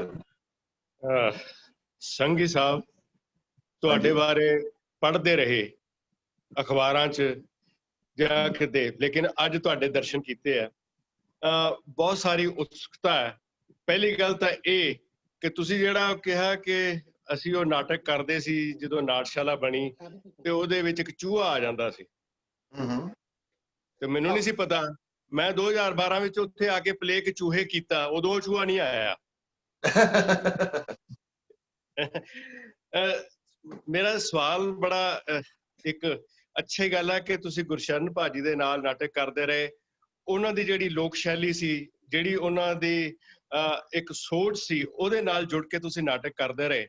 ਪਰ ਜਦੋਂ ਤੁਸੀਂ ਆਪਣੀ ਗੱਲਬਾਤ ਕੀਤੀ ਹੈ ਉਹਦੇ ਵਿੱਚ ਇੰਝ ਲੱਗਿਆ ਕਿ ਨਹੀਂ, ਤੁਸੀਂ ਉਸ ਤੋਂ ਬਹੁਤ ਅੱਗੇ ਥੀਏਟਰ ਨੂੰ ਸਾਹਮਣੇ ਰੱਖਦੇ ਹੋਏ ਨਾਟਕ ਚੁਣਦੇ ਸੀ ਤੇ ਨਾਟਕ ਨੂੰ ਘੜਦੇ ਸੀ। ਇੱਕ ਬਹੁਤ ਵੱਡੀ ਗੱਲ ਹੈ। ਔਰ ਉਹਦੇ ਚ ਨਾਟਸ਼ਾਲਾ ਦਾ ਬਹੁਤ ਵੱਡਾ ਯੋਗਦਾਨ ਹੈ, ਕਿਉਂਕਿ ਜਦੋਂ ਮੈਂ ਜਾ ਕੇ ਤੇ ਨਾਟਸ਼ਾਲਾ 'ਚ ਪਰਫਾਰਮੈਂਸਿਸ ਕੀਤੀਆਂ ਤੇ ਮੇਰਾ ਵੀ ਇੱਕ ਸੁਪਨਾ ਸੀ ਕਿ ਯਾਰ ਇਸ ਤਰ੍ਹਾਂ ਵੀ ਹੋ ਸਕਦਾ ਹੈ। ਤੇ ਅਸੀਂ ਸ਼ਾਇਦ ਜਦੋਂ ਅਸੀਂ ਉਹ ਚੂਹੇ ਪਹਿਲੇ ਪਲੇ ਕੀਤਾ ਮੈਂ, ਤੇ ਮੈਨੂੰ ਇਹ ਲੱਗਦਾ ਕਿ ਮੈਂ ਉਹਨੂੰ ਪੂਰੀ ਤਰ੍ਹਾਂ ਵਰਤ ਨਹੀਂ ਸਕਿਆ। ਪਰ ਤੁਸੀਂ ਜਿਸ ਤਰ੍ਹਾਂ ਉਹਤੇ ਐਕਸਪੈਰੀਮੈਂਟ ਕੀਤੇ, ਉਦੋਂ ਤਾਂ ਕੇਵਲ ਭਾਜੀ ਇਹ ਵੀ ਨਹੀਂ ਸੀਗੇ ਤੁਹਾਡੇ ਸਾਹਮਣੇ। ਇਹ ਡਿਜ਼ਾਈਨਿੰਗ ਦੀ ਗੱਲ ਕਰਦੇ ਆ, ਅਸੀਂ ਇਹਨਾਂ ਦੇ ਡਿਜ਼ਾਈਨਸ ਦੇਖਦੇ ਆ ਔਰ ਇਹ ਜੋ ਸੋਚਦੇ ਆ ਉਹ ਨਾਟਕ। ਇੱਕ ਸੈਕਿੰਡ ਮੈਂ ਗੱਲ ਕਰਨੀ ਚਾਹਾਂਗਾ ਜੀ। ਹਾਂ, ਮੈਂ ਇਹ ਦੇਖੋ, ਮੈਂ ਤੁਸੀਂ ਸਮਝ ਗਏ ਗੱਲ ਮੇਰੀ ਵੀ ਤੁਸੀਂ ਉਹ ਡਿਜ਼ਾਈਨਿੰਗ ਕਿਵੇਂ ਸੋਚਦੇ ਸੀ? ਨਹੀਂ, ਮੈਂ ਇਹ ਸਾਰਾ ਕੰਮ ਤਕਰੀਬਨ ਕੇਵਲ ਦੇ ਬਾਅਦ ਹੀ ਕੀਤਾ ਹੈ, ਕਿਉਂਕਿ ਮੈਂ ਸਮਝਦਾ ਕਿ ਜਿੰਨੀ ਮੈਂ ਐਕਟਿੰਗ ਸਿੱਖੀ ਆ, ਜਿੰਨੀ ਵੀ ਸਿੱਖੀ ਆ, ਮੈਂ ਗੱਲ ਤੁਹਾਨੂੰ ਦੱਸਣਾ ਚਾਹਣਾ ਕਿ ਜ਼ਰੂਰ ਕਿ ਭਾਜੀ ਸਾਨੂੰ ਕਦੇ ਵੀ ਪਹਿਲੋਂ ਸਕ੍ਰਿਪਟ ਬਹੁਤ ਘੱਟ ਦਿੰਦੇ ਹੁੰਦੇ ਸੀ, ਹਨਾ। ਉਹਨਾਂ ਨੇ ਸਾਨੂੰ ਬੱਸ 'ਚ ਹੀ ਸਕ੍ਰਿਪਟ ਫੜਾਉਂਦੇ ਨਹੀਂ ਤੇ ਉਹਨਾਂ ਨੇ ਕਹਿਣਾ ਯਾਦ ਕਰ ਲਓ ਤੇ ਤੁਸੀਂ ਆ ਰੋਲ ਕਰਨਾ। ਤੇ ਕਿਸੇ ਵੀ ਸਟੇਸ਼ਨ ਤੇ ਤਾਰ ਕੇ ਉਹਨਾਂ ਨੇ ਸਾਨੂੰ ਉੱਥੇ ਖੇਤਾਂ ਦੇ ਵਿੱਚ ਰਿਹਰਸਲ ਕਰਾਉਣੀ ਸ਼ੁਰੂ ਕਰ ਦਿੱਤੀ ਵੀ ਉੱਚੀ ਉੱਚੀ ਬੋਲੋ, ਇਸ ਤਰ੍ਹਾਂ ਬੋਲੋ, ਸਟ੍ਰੈਸ ਦਓ ਤੇ ਏਦਾਂ ਕਰੋ, ਹਨਾ। ਮੈਂ ਤੁਹਾਨੂੰ ਇੱਕ ਹਾਸਿਆ ਵਾਲੀ ਗੱਲ ਦੱਸਦਾ ਕਿ ਇੱਕ ਗੜੈ ਨਾਟਕ ਸੀ ਡੱਡੂਆਂ ਤੇ। ਭਾਜੀ ਨੇ ਸਾਨੂੰ ਸਿਗਰਟਾਂ ਦੇ ਦਿੱਤੀਆਂ ਤੇ ਉਹ ਜਿੱਥੇ ਅਸੀਂ ਭੁੱਲ ਜਾ ਕਰੀਏ ਉੱਥੇ ਕਰਨ ਲੱਗ ਪਈਏ ਗੜੈ ਹੈਂ, ਫਿਰ ਅਗਲਾ ਚੁੱਕ ਲਿਆ ਕਰੇ। ਮਤਲਬ ਕਿ ਏਦਾਂ ਦਾ ਸਾਡਾ ਤਜਰਬਾ ਰਿਹਾ ਆ ਕਿ ਭਾਜੀ ਨੇ ਸਾਨੂੰ ਜਿਹੜੀ ਡਿਜ਼ਾਈਨਿੰਗ ਆ ਇਹ ਸਾਨੂੰ ਕੇਵਲ ਨੇ ਸਿਖਾਈ ਆ, ਲਾਈਟਿੰਗ, ਡਿਜ਼ਾਈਨਿੰਗ। ਕਿਉਂਕਿ ਜਦੋਂ ਇਹ NST ਤੋਂ ਵਾਪਸ ਆਏ ਨਾ ਕੇਵਲ ਜੀ, ਅਸੀਂ ਆਣ ਕੇ ਦੇਖਿਆ ਕਿ ਇਹ ਯਾਰ ਏਦਾਂ ਨਾਟਕ ਹੋ ਸਕਦਾ, ਇਹ ਸਭ ਕੁਝ ਹੋ ਸਕਦਾ, ਏਦਾਂ ਹੋ ਸਕਦਾ। ਫਿਰ ਮੈਂ ਐਕਸਪੈਰੀਮੈਂਟ ਕੀਤੇ। ਮੈਂ ਮਤਲਬ ਕਿ ਨਾਟਸ਼ਾਲਾ ਵਿੱਚ ਫਾਸਲੇ ਵਿੱਚ ਉਹ ਚੰਦ ਤਾਰੇ ਵਿਖਾਏ, ਲੋਕਾਂ ਨੇ ਵੇਖੇ ਬਾਹਰ। ਤੁਸੀਂ ਹੈਰਾਨ ਹੋਵੋਗੇ ਕਿ ਉਹਦੇ ਵਿੱਚ ਇੱਕ ਸੀਨ ਸੀ ਜਦੋਂ ਬਾਰਿਸ਼ ਦਾ, ਉਹ ਬਾਰਿਸ਼ ਆਪਾਂ ਸਟੇਜ ਤੇ ਹੀ ਪਾਈ ਦੀ ਸੀ ਨਾ, ਲੋਕਾਂ ਤੇ ਵੀ ਪਾਈ ਦੀ ਸੀ, ਤਾਂ ਕਿ ਲੋਕਾਂ ਨੂੰ ਵੀ ਅਹਿਸਾਸ ਹੋਵੇ ਵਾਕਈ ਬਾਰਿਸ਼ ਹੋ ਰਹੀ ਹੈ, ਹਨਾ। ਉਸੇ ਤਰ੍ਹਾਂ ਜਿਸ ਤਰ੍ਹਾਂ ਘਰ ਦੇ ਵਿੱਚ ਇੱਕ ਪੰਜੀਰੀ ਬਣਦੀ ਆ, ਮਿਰਚ ਮਸਾਲਾ ਦੇ ਵਿੱਚ ਪੰਜੀਰੀ ਬਣਦੀ ਆ, ਉਹਦੀ ਖੁਸ਼ਬੂ ਵੀ ਅਸੀਂ ਲੋਕਾਂ ਨੂੰ ਦੇਈਦੀ ਸੀ। ਲੋਕੀ ਖੁਸ਼ਬੂ ਸੁੰਘਦੇ ਸੀ, ਉਹਨਾਂ ਨੂੰ ਅਹਿਸਾਸ ਹੁੰਦਾ, ਵਾਕਿਆ ਲੱਗਦਾ ਸੀ ਕਿ ਵਾਕਈ ਪੰਜੀਰੀ ਬਣਨ ਦੀ ਆ, ਹਨਾ। ਇਹੋ ਜਿਹੇ ਫਿਰ ਤਜਰਬੇ ਕਰਨੇ ਸ਼ੁਰੂ ਕਰ ਦਿੱਤੇ। ਨਹੀਂ, ਮੈਂ ਤਾਂ ਇਹ ਉਹਨਾਂ ਦੇ ਡਿਜ਼ਾਈਨਿੰਗ ਬਾਰੇ ਇਹ ਕੇਵਲ ਜਦੋਂ ਪੰਜਾਬ 'ਚ ਆਇਆ ਹੈ, ਇਹਨੇ ਆਪਾਂ ਨੂੰ ਸਿਖਾਇਆ ਹੈ। ਅਸੀਂ ਨਾਟਕ ਦੇਖ ਕੇ ਇਹਦੇ ਨਾਲ ਕੇਵਲ ਜਿਹੜਾ ਕੰਮ ਕੀਤਾ, ਹਨਾ। ਉਸ ਤੋਂ ਬਾਅਦ ਫਿਰ ਆਪਾਂ ਨੂੰ ਬਾਕੀ ਇੱਕ ਚੀਜ਼ ਹੈ, ਮੈਂ ਹਮੇਸ਼ਾ ਕਹਿੰਦਾ ਨਾ, ਮੈਂ ਜਦੋਂ ਡਾਇਰੈਕਸ਼ਨ ਲਾਈਨ 'ਚ ਗਿਆ ਤੇ ਮੈਂ ਬਹੁਤ ਮਾੜਾ ਪਲੇ ਹੋਵੇ, ਚੰਗਾ ਮਾੜਾ, ਚਲੋ ਮੈਂ ਕਹਿੰਦਾ ਹੀ ਨਹੀਂ ਮਾੜਾ ਹੁੰਦਾ ਪਲੇ, ਕੋਈ ਨਵੇਂ ਡਾਇਰੈਕਟਰ ਦਾ ਹੋਵੇ, ਮੈਂ ਸਾਰੇ ਦੇਖਦਾ। ਪਰ ਮੈਂ ਇਹ ਵੇਖਦਾ ਹੁੰਦਾ ਸੀ ਕਿ ਯਾਰ ਇਹਨੇ ਇਹਨੂੰ ਏਦਾਂ ਯੂਜ਼ ਕੀਤਾ ਤੇ ਮੈਂ ਕਿੱਦਾਂ ਕਰ ਸਕਦਾ, ਇਹਨੇ ਆਹ ਚੀਜ਼ ਨੂੰ ਏਦਾਂ ਯੂਜ਼ ਕਰਤਾ ਮੈਂ ਕਿੱਦਾਂ ਕਰ ਸਕਦਾ, ਆਹ ਡਾਇਲੌਗ ਨੇ ਏਦਾਂ ਬੋਲਿਆ ਤੇ ਮੈਂ ਕਿੱਦਾਂ ਬੁਲਵਾ ਸਕਦਾ, ਹਨਾ। ਉਹ ਫਿਰ ਮੈਂ ਸਾਰਾ ਕੁਝ ਉਹਨੂੰ ਫੋਲੋ ਕਰਨਾ ਸ਼ੁਰੂ ਕਰ ਦਿੱਤਾ। ਇੱਕ ਬਹੁਤ ਵਧੀਆ ਪ੍ਰੋਸੈਸ ਹੈ ਜੀ ਕਿ ਨਾਟਕ ਵੇਖਣੇ ਬਹੁਤ ਜ਼ਰੂਰੀ ਹੈ, ਤਾਂ ਆਪਾਂ ਕੀ ਕਰ ਸਕਦੇ ਹਾਂ, ਤਾਂ ਹੀ ਅਸੀਂ ਚੁਣਦੇ ਹਾਂ। ਜਿਵੇਂ ਤੁਸੀਂ ਹੁਣ ਦੱਸਿਆ ਕਿ ਇੱਕ ਹਸਪੀਟਲ, ਇੱਕ ਪੇਸ਼ੈਂਟ ਦੀ ਉਹਦੀ ਸਾਈਕੋਲੋਜੀ ਨੂੰ ਸਮਝ ਰਹੇ ਹੋ, ਉਸ ਵੇਲੇ ਉਹ ਕਿਵੇਂ, ਜਿਵੇਂ ਤੁਸੀਂ ਸੋਚ ਰਹੇ ਹੋ, ਕਨਸੀਵ ਕਰ ਰਹੇ ਹੋ, ਇਹ ਸਿਲੈਕਸ਼ਨ ਹੈ।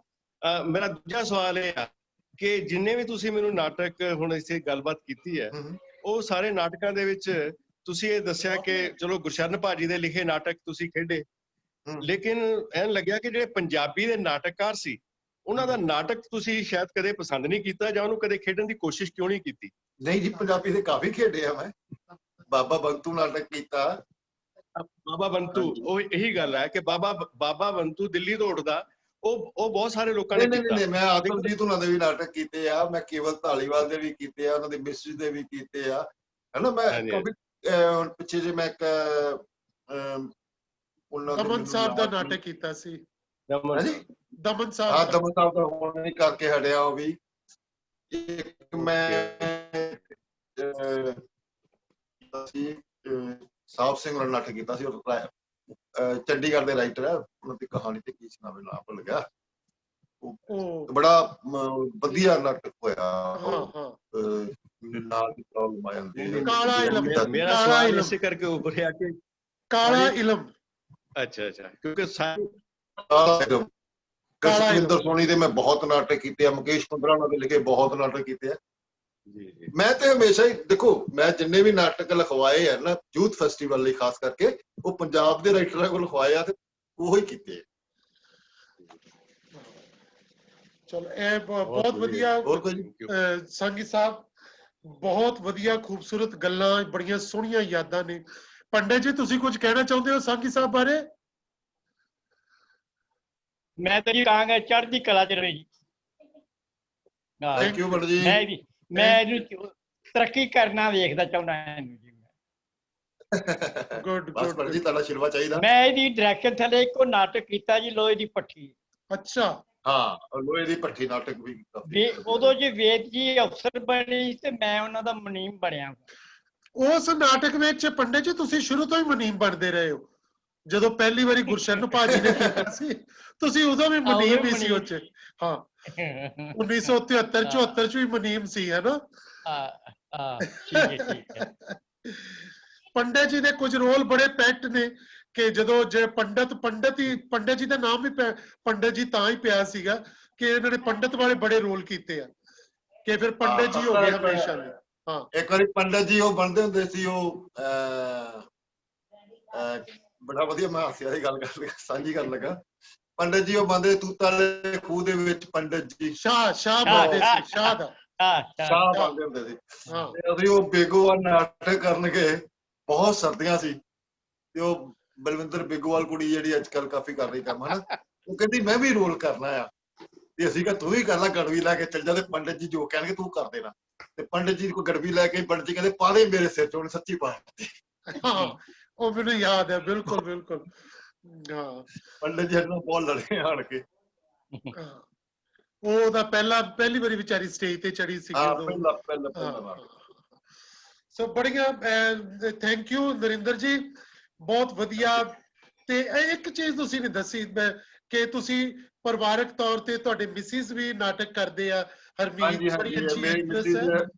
ਮੇਰੇ ਮਿਸਿਸ ਹਰਮੀਤ ਸਾਂਗੀ ਮੇਰੇ ਨਾਲ ਕਾਫੀ ਹੈਲਪ ਕਰਦੇ ਨੇ ਨਾਟਕਾਂ ਦੇ ਵਿੱਚ, ਡਾਇਰੈਕਸ਼ਨ ਦੇ ਵਿੱਚ ਵੀ, ਔਰ ਸਕ੍ਰਿਪਟ ਵਿੱਚ ਵੀ ਕਾਫੀ ਹੈਲਪ ਕਰਦੇ ਨੇ ਮੇਰੀ। ਔਰ ਉਹਨਾਂ ਦੇ ਸਕੂਲ ਵੀ ਮੈਂ ਬਹੁਤ ਜ਼ਿਆਦਾ ਕੰਮ ਕੀਤਾ, ਬਹੁਤ ਲਾਈਟ ਐਂਡ ਸਾਊਂਡ ਕੀਤੇ, ਤੇ ਹੁਣ ਵੀ ਚੱਲੀ ਜਾ ਰਿਹਾ ਬਸ ਕੰਮ। ਤੇ ਬੇਟਾ ਨਾਟਕ ਨਹੀਂ ਕਰਦਾ? ਨਹੀਂ, ਉਹਨੂੰ ਨਹੀਂ ਸ਼ੌਕ ਹੈ। ਹਾਂ, ਕਹੋ ਬਚਿਆ ਹੋਇਆ ਹੈ, ਉਹ ਬਚਿਆ ਹੋਇਆ। ਨਹੀਂ, ਕਈ ਵਾਰੀ ਕੋਈ ਸਿਆਣਾ ਵੀ ਹੁੰਦਾ ਹੈ। ਆਪਾਂ ਨੂੰ ਕਹਿੰਦਾ ਘਰ 'ਚ ਕੋਈ ਸਿਆਣਾ ਵੀ ਹੁੰਦਾ ਹੈ। ਨਹੀਂ, ਮੈਂ ਦੇਖੋ, ਮੈਂ ਆਪਣੀ ਜ਼ਿੰਦਗੀ ਦੇ ਮੈਂ ਦਾਅਵਾ ਕਰਦਾ ਕਿ ਮੈਂ ਬੜੀ ਵਧੀਆ ਰੋਟੀ ਖਾਂਦਾ ਨਾਟਕਾਂ ਤੋਂ, ਕੋਈ ਏਡੀ ਪ੍ਰੋਬਲਮ ਨਹੀਂ ਮੈਨੂੰ। ਮੈਂ ਨਾਟਕ ਹੀ ਕਰਦਾ ਆ, ਔਰ ਮੇਰੀ ਰੋਟੀ ਨਾਟਕ ਤੋਂ ਹੀ ਚੱਲਦੀ ਆ, ਠੀਕ ਹੈ ਨਾ? ਇਹ ਵੈਸੇ ਕਈਆਂ ਨੂੰ ਹੈ ਕਿ ਦੇਖੋ, ਕਈ ਕਹਿੰਦੇ ਕਿ ਸਾਨੂੰ ਨਾਟਕ ਰੋਟੀ ਨਹੀਂ ਦਿੰਦਾ, ਬਸ ਦਿਲ ਦਾ ਸਕੂਨ ਦਿੰਦਾ, ਪਰ ਤੁਸੀਂ ਸਾਬਤ ਕਰ ਦਿੱਤਾ ਕਿ ਨਹੀਂ ਜੀ, ਇਹ ਦਿਲ ਦਾ ਸਕੂਨ ਵੀ ਦਿੰਦਾ ਤੇ ਘਰ ਦੀ ਰੋਟੀ ਵੀ ਦਿੰਦਾ ਨਾਟਕ। ਹਾਂ, ਬਿਲਕੁਲ ਜੀ। ਕੋਈ ਕਰਨ ਵਾਲਾ ਹੋਵੇ ਸਹੀ, ਉਹ ਲੱਗਾ ਰਵੇ ਬਸ। ਫਿਰ ਮੈਂ ਇਸ ਗੱਲ ਨੂੰ ਸਹਿਮਤ ਹਾਂ ਕਿ 1996-97 ਤੋਂ ਲੈ ਕੇ ਲਗਾਤਾਰ ਅੱਜ ਤੱਕ ਮਤਲਬ ਕਿ ਨਾਟਕਾਂ ਤੋਂ ਹੀ ਸਾਰਾ ਕੁਝ ਚੱਲ ਰਿਹਾ, ਜੋ ਵੀ ਹੈ ਘਰ-ਬਾਰ ਸਾਰਾ ਕੁਝ, ਔਰ ਅੱਛਾ ਚੱਲ ਰਿਹਾ। ਇਹਦੇ ਵਿੱਚ ਤੁਸੀਂ ਮਿਹਨਤ ਕਰੋ ਤੇ ਤੁਹਾਨੂੰ ਸਭ ਕੁਝ ਮਿਲ ਜਾਂਦਾ। ਕਿਉਂਕਿ ਮੈਂ ਇਹ ਨਹੀਂ ਕਹਿੰਦਾ ਕਿ ਲੋਕੀ ਕਹਿੰਦੇ ਆ ਕਿ ਫਿਲਮ ਲਾਈਨ 'ਚ ਬੜਾ ਪੈਸਾ, ਨਾਟਕਾਂ 'ਚ ਵੀ ਪੈਸਾ ਹੈਗਾ ਆ, ਹਨਾ। ਇਹ ਆ ਕਿ ਤੁਹਾਡਾ ਕੰਮ ਬੋਲਣਾ ਚਾਹੀਦਾ। ਜਿੰਨਾ ਚਿਰ ਤੁਹਾਡਾ ਕੰਮ ਬੋਲਦਾ, ਤੁਹਾਨੂੰ ਕੰਮ ਦਾ ਕੋਈ ਘਾਟਾ ਨਹੀਂ। ਜੋ ਤੁਹਾਡਾ ਕੰਮ ਨਹੀਂ ਬੋਲੇਗਾ, ਤੁਸੀਂ ਨਕਲਾਂ ਮਾਰੋਗੇ ਜਾਂ ਕੁਛ ਇੱਥੋਂ ਫੜ ਲਿਆ, ਕੁਝ ਇੱਥੋਂ ਫੜ ਲਿਆ, ਕੋਈ ਉਧਰੋਂ ਫੜ ਲਿਆ, ਉਹਨੂੰ ਇਕੱਠਾ ਕਰਕੇ ਜੂਟ ਕਰਨ ਦੀ ਕੋਸ਼ਿਸ਼ ਕਰੋਗੇ, ਫਿਰ ਮੁਸ਼ਕਲ ਹੋ ਜਾਏ। ਪਰ ਜੇ ਤੁਸੀਂ ਮਿਹਨਤ ਲਾ ਕੰਮ ਕਰੋਗੇ, ਲੋਕੀ ਪਸੰਦ ਕਰਦੇ ਆ, ਫਿਰ ਕੋਈ ਏਡਾ ਵੱਡਾ ਮਸਲਾ ਨਹੀਂ ਆ। ਬਿਲਕੁਲ ਬਿਲਕੁਲ। ਜਿਹੜੀ ਗੱਲ ਨਰਿੰਦਰ ਤੁਸੀਂ ਕੀਤੀ ਹੈ ਨਾ ਵੀ ਮਿਹਨਤ ਬਹੁਤ ਜ਼ਰੂਰੀ ਹੈ। ਹਾਂ, ਮਿਹਨਤ ਬਹੁਤ ਜ਼ਰੂਰੀ ਹੈ। ਭਾਵੇਂ ਤੁਸੀਂ ਕੋਈ ਜੌਬ ਕਰੋ, ਵਪਾਰ ਕਰੋ, ਮਿਹਨਤ ਤੋਂ ਬਗੈਰ ਕੁਝ ਨਹੀਂ ਫਲਦਾ ਫੁੱਲਦਾ। ਮਿਹਨਤ ਬਹੁਤ ਜ਼ਰੂਰੀ, ਮਿਹਨਤ ਬਹੁਤ ਜ਼ਰੂਰੀ ਹੈ।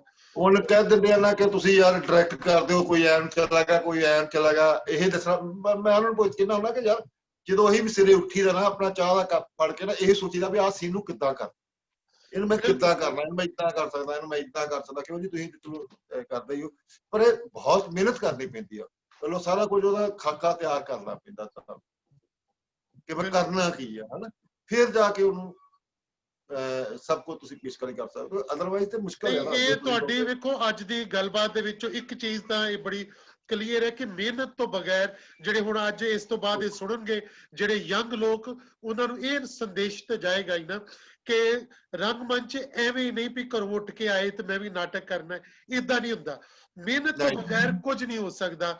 ਮਿਹਨਤ ਤੋਂ ਬਗੈਰ ਨਾ ਬਣ ਸਕਦਾ ਹੈ, ਨਾ ਤੁਹਾਡਾ ਕੰਮ ਨਿਕਲ ਕੇ ਆ ਸਕਦਾ ਹੈ, ਨਾ ਤੁਸੀਂ ਦੂਰ ਤੱਕ ਪਹੁੰਚ ਸਕਦੇ ਹੋ, ਨਾ ਤੁਹਾਡਾ ਸੰਘਰਸ਼ ਜਿਹੜਾ ਉਹ ਕਿਸੇ ਸਿਰੇ ਚੜ ਸਕਦਾ। ਸੋ ਮਿਹਨਤ ਬਹੁਤ ਜ਼ਰੂਰੀ ਹੈ। ਤੁਸੀਂ ਇਹ ਬਹੁਤ ਸੋਹਣੀ ਗੱਲ ਕਹੀ ਹੈ। ਸੋ ਬਹੁਤ ਸ਼ੁਕਰੀਆ ਤੁਹਾਡਾ ਕਿ ਤੁਸੀਂ ਇੰਨੀਆਂ ਸੋਹਣੀਆਂ ਗੱਲਾਂ ਸਾਡੇ ਨਾਲ ਸਾਂਝੀਆਂ ਕੀਤੀਆਂ। ਤੁਹਾਡੀ ਇਹ ਜਰਨੀ ਜਿਹੜੀ ਹੈ ਸਾਡੇ ਕ੍ਰੀਏਟਿਵ ਐਕਸਪੀਰੀਅੰਸ ਦਾ ਜਿਹੜਾ ਇਹ ਖੂਬਸੂਰਤ ਹਿੱਸਾ ਬਣੇਗੀ। ਬਹੁਤ ਸ਼ੁਕਰੀਆ। ਅਸੀਂ ਕੱਲ ਫੇਰ ਮਿਲਾਂਗੇ ਸ਼ਾਮ ਨੂੰ 5 ਵਜੇ ਤੇ ਸ਼ਾਇਦ 4 ਵਜੇ ਵੀ ਮਿਲ ਪਈਏ ਜੇ ਕੋਈ ਹੋਰ ਦੋਸਤ ਸਾਡੇ ਨਾਲ ਗੱਲਾਂ ਕਰਨਾ ਚਾਹੇਗਾ। ਬਹੁਤ ਸ਼ੁਕਰੀਆ ਜੀ।